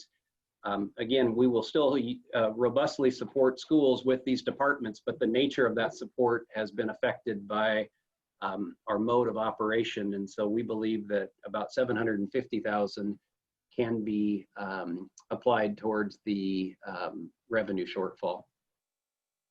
And then lastly, we anticipate as we close the 2019-2020 fiscal year, technically it ended August 31st, but we're still managing accruals and all of the adjustments to those final transactions related to that year. We believe that approximately $3 million will be gained according to what we, or compared to what we budgeted for 2019-20. It would be our recommendation and intention to set that additional reserves aside, dedicated specifically to workforce stabilization, and apply that immediately this year. When I say this year, the 2020-21, given the depths of our revenue problems. So those adjustments total up to a little less than $4.4 million. So again, looking at the big picture, we had a nearly $11 million shortfall between the two different categories of savings. We've been able to reduce that, but not completely mitigate that loss. What's left is a little over $1.5 million just on the basic ed and special ed side. Now, obviously, we have much work to do with this. The things that we will be tracking and we all ought to be tracking, in my estimation, is there's considerable speculation around another round of congressional stimulus funding. Obviously, if you watch the news on a daily basis, it's a very on-again, off-again negotiation process.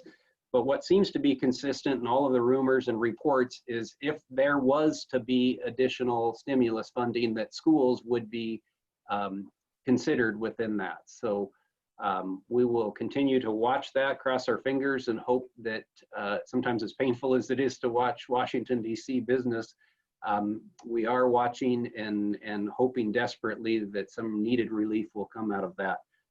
The last marker I would say on that is not only the passage of the stimulus funding will be significantly impactful to our situation, but also we'll need to watch what the rules and the eligible expenses and revenue losses are for that. That could be one of the political footballs that limits our ability to totally access any funds that they might allocate. So we'll be watching both of those things very closely. We also know that outside of basic ed and special ed, there are some other significant revenue streams that are being significantly impacted by our mode of operation. Historically, we look at transportation and nutrition services with kind of a self-funding type of a model. We consider them enterprises within the general fund. However, we know, for instance, in transportation, the fact that we will not have a full complement or even a hybrid load of riders riding our buses by the time that the October reporting window closes, that will hurt our revenue by approximately $2.5 million. Obviously, there's some savings that can be achieved from not having buses on the road every day to the extent that we would like them to be.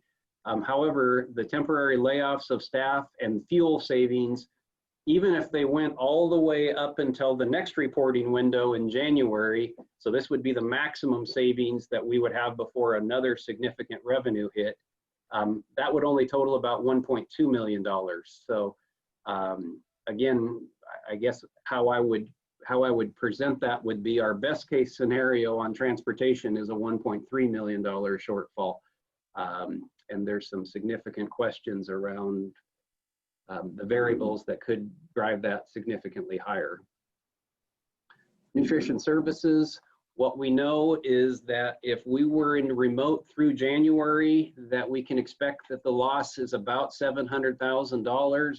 That would be net revenue and expenditure changes. What we also know is that when and if we go to hybrid, that may not allow us to basically stop the bleeding, because we know that with only half the students on campus and some of the reservations that we can expect some families might have around eating a communal meal served by the district, our participation levels might be impacted significantly. And unfortunately, our cost to open up our kitchens and staff our kitchens are not terribly scalable to just the number of meals served once we're in full operations. So I would like to be able to say this is kind of what it looks like on an annual basis, but there's just so many layers of uncertainty stacked on top of each other that what we can predict is that 700,000 is maybe best case scenario, and then we could go down from there depending on participation and timing of all of the different transitions.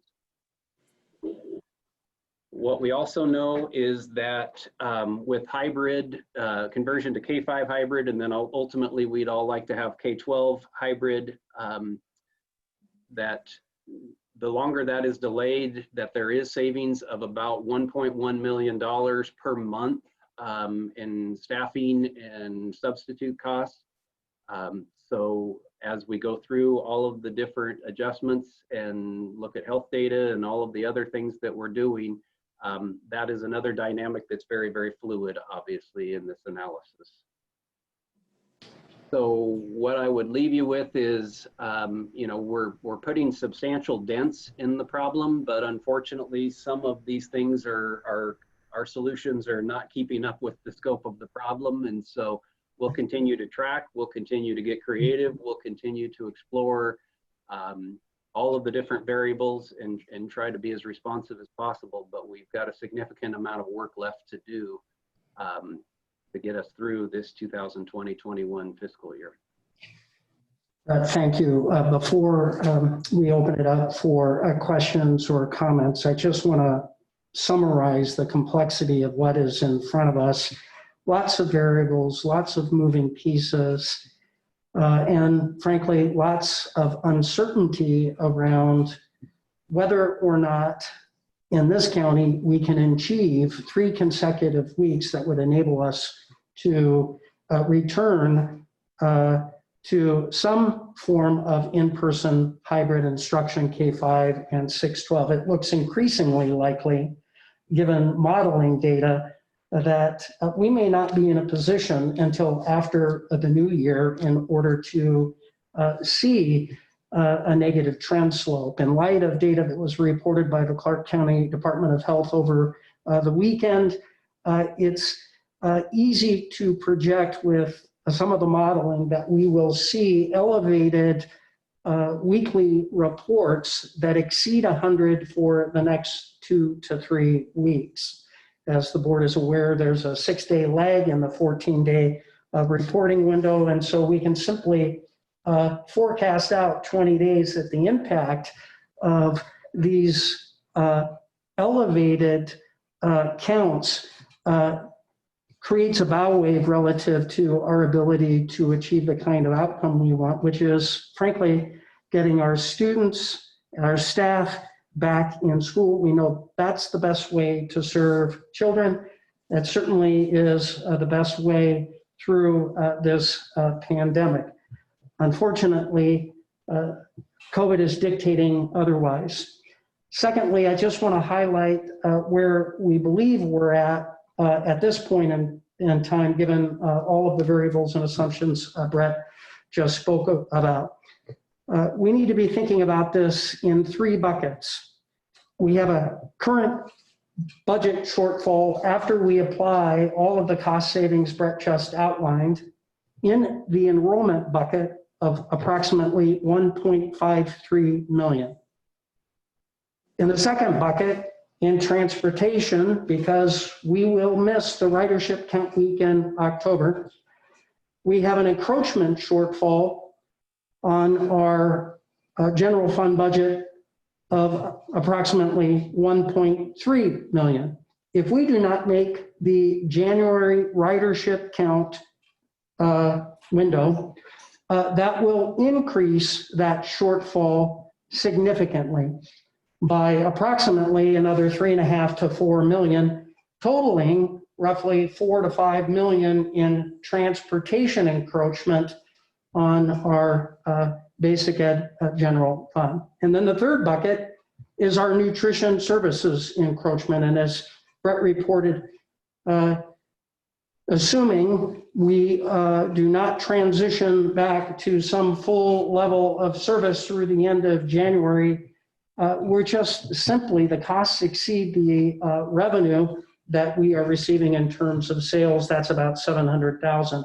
So today, the shortfall, assuming once again all of the variables and all of the cost savings, including the spend down of fund balance of 3 million, we have an unaddressed shortfall of approximately 3.53 million, which could grow by another 3 to 4 million, dependent upon whether or not we achieve that second trimester ridership transportation count window.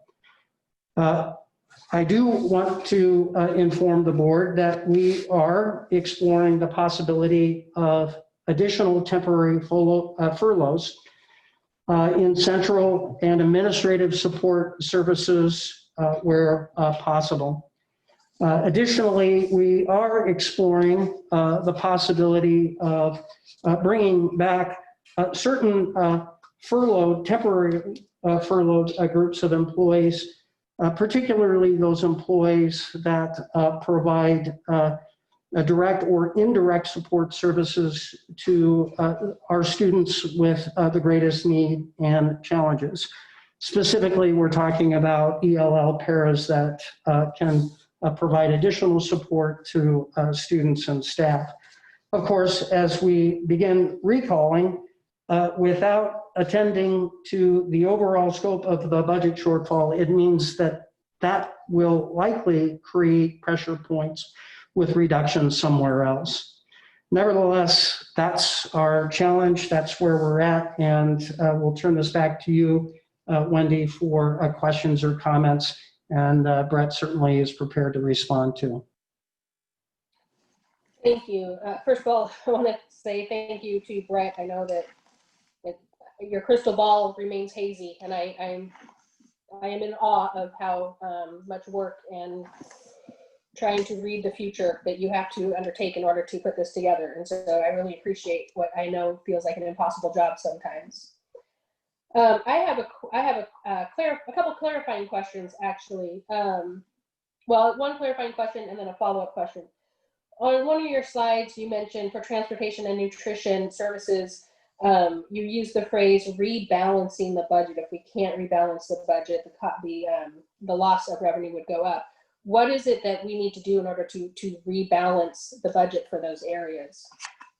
So I guess that term is meant to mean that we try to build a break-even kind of association between revenues and expenditures. And so the rebalancing would be if revenues are dramatically lower, then how can we offset or adjust expenditures accordingly to bring them back into the same relationship? Okay. And then my follow-up question is, what are the potential impacts for funding next year? For example, if like our ridership on buses is lower, the number of meals we serve is lower this year, does that impact what we might get next year? Not so much in nutrition services, but the way the 3 trimesters worked, and it's a good question, There's a good news, bad news. If we have a really protracted either hybrid or all remote, the good news is last spring is actually the first of the 3 trimesters that are used for the funding in 2020-21. And we were able to capture some data before we shut down last spring. So we already have one of the 3 months on the books, basically, or one of the 3 trimesters, excuse me, on the books. Now, the flip side of that is if we, obviously this fall is going to be calculated within the 2021. The January trimester is going to be in 2021. If we're impacted again in the spring trimester, that can would get kicked into the next year. Okay. Are there any other questions? One clarification, Brett, on when you were reviewing it was on one of the first couple slides, the 1.65 million that is savings from the furloughed employees. That's through, did you say November 5th or November 3rd, whatever that date is? November 3rd. I might have said November 5th by accident, but it was November 3rd was the optimistic view that we could start. Right. Now, what I did is I did 2 different calculations for K-5 staff and for secondary staff. And so the optimistic view when this was presented was we could be K-5 November 3rd, and then 3 weeks later, we could have the secondary school. So the ongoing 1.1 million per month, is that K-12 for how, Yes. Okay. Yep. And that's also inclusive of subs, and so it's not just strictly the temporary laid off or furloughed staff. That's subs as well as some other variable stuff. And the 750,000, the budget cuts at central office, has that been specifically identified already? We have not executed those. What we've done is we've reviewed those budgets for likely targets and amounts, but we will not move forward on those until we get a little bit better direction and focus on how deep the valley is, because it may be that we have to reduce some services and go even deeper than 750,000.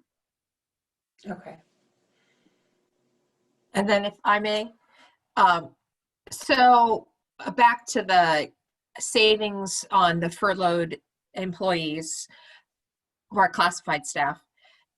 So if we, let's say, do not go into hybrid on the 5th of November, because people won't wear their masks, but we bring our paras back, does that change that number? Well, if anybody were to be brought back prior to November 3rd, then yeah, it would reduce that number. But I'm saying if after that number wouldn't be reduced, but the savings potential down the road would be reduced. Right. Yeah. But it doesn't change your current number. Exactly.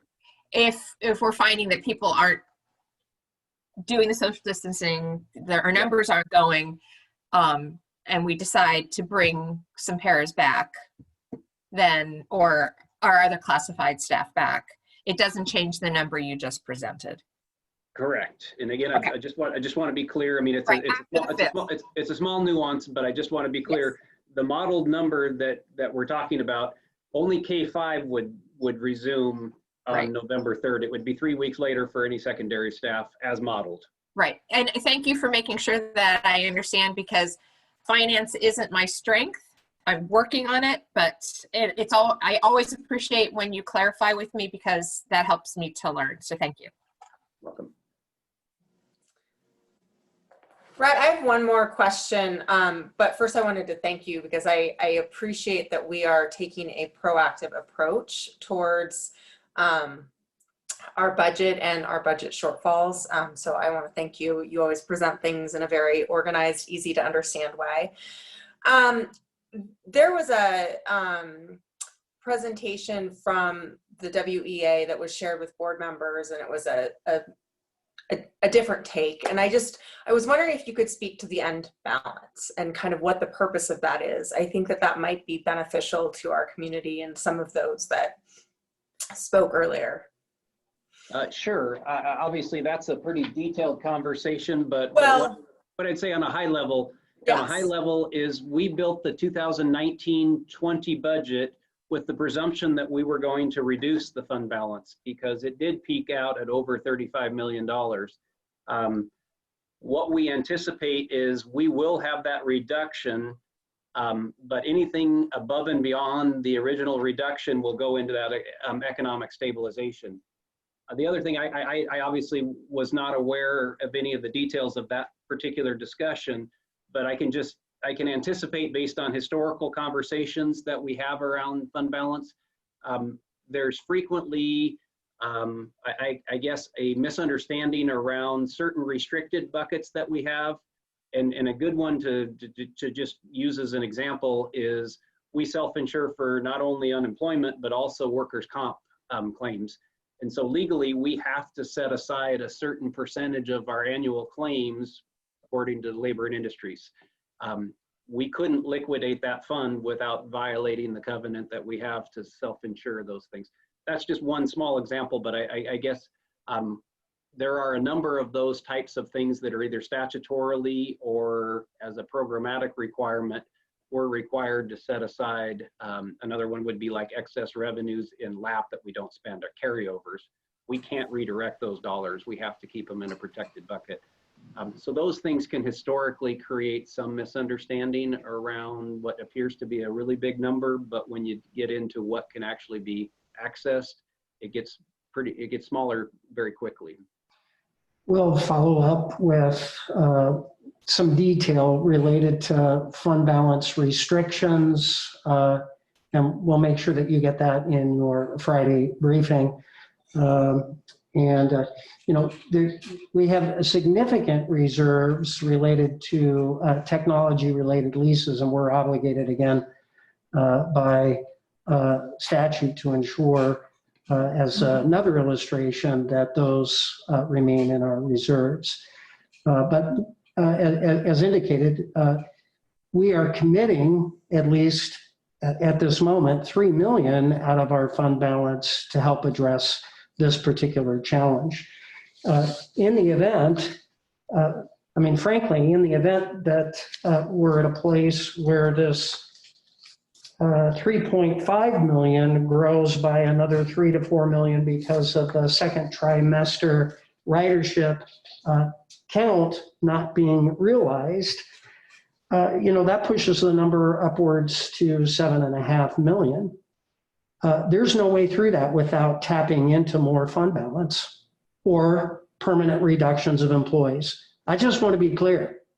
The approach here is to temporarily respond to the challenges of the pandemic, to put ourselves in a position, as we have always done, to pivot as quickly as we possibly can to ameliorate the long-term impacts in employee reductions.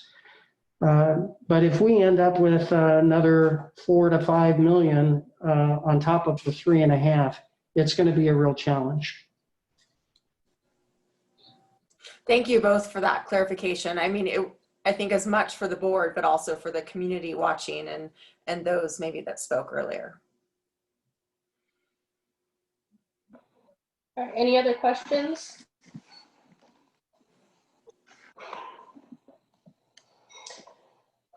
Okay, then if there are any other, I'm gonna ask if there are any other comments that the board or any directors would like to make before we recess.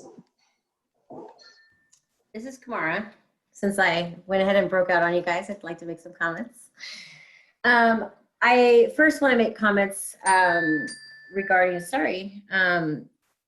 the statements made, and they weren't the full statements made by one of our community members, and I appreciate, just as you let everyone know, Wendy, that we welcome these comments from the community. And the question was, does one person speak for us? And one person, that is how we work. You can see our governance. It's listed in you can get on the web and see how that works. I appreciate that. And Wendy, I appreciate you. You take the brunt of all of that. You make all of our responses for us for the most part. And I want to tell you how much I appreciate that.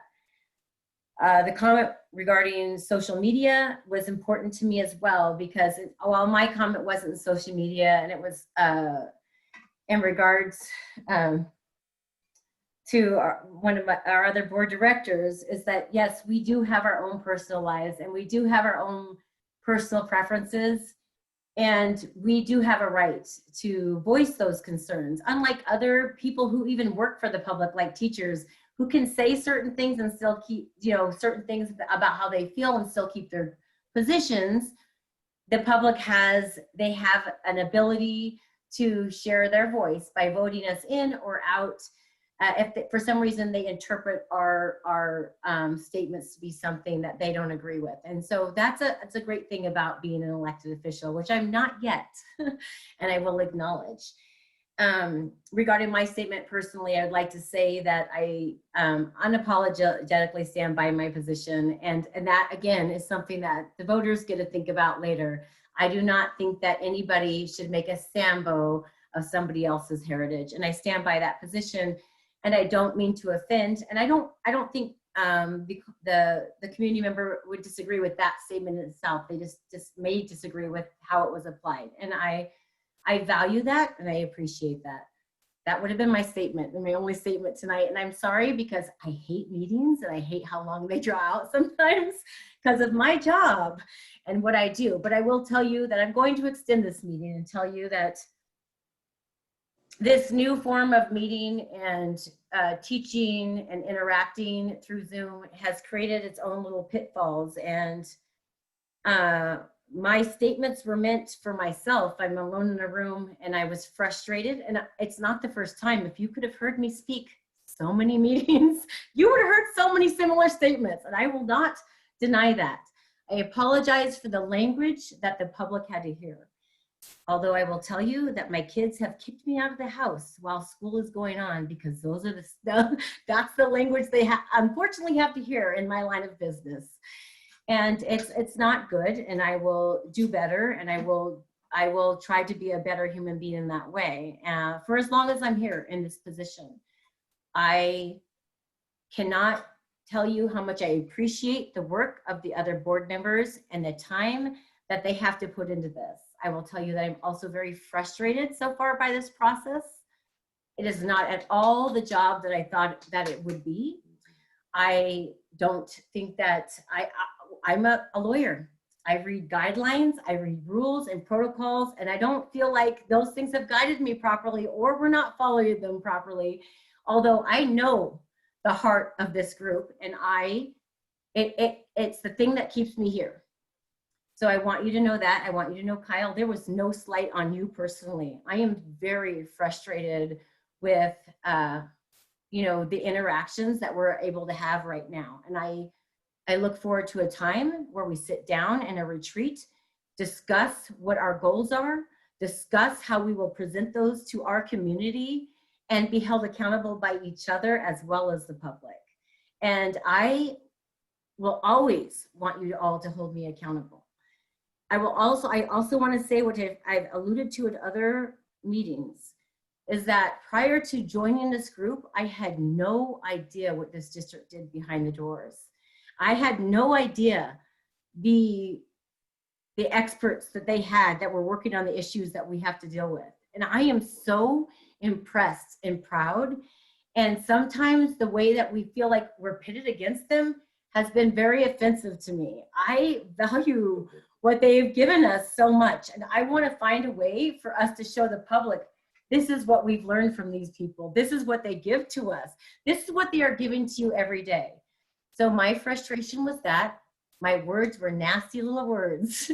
And by the way, when this turns off, I will be using a lot of them. But I also just wanted to give you all that. And I appreciate you, and I will take the repercussions for the language that I use. But my sentiments, I stand by. And so those are my words. I'm sorry I've extended your meeting. I would kill you if you did that to me. Thank you, Kamara. Are there any other thoughts? All right, I would be remiss because at the risk of saying Facebook told me something, because I know you can't trust Facebook, but Facebook told me today that it is Director Decker's birthday, and so I want to extend a happy birthday to Kathy before we recess. Thank you. It is my birthday.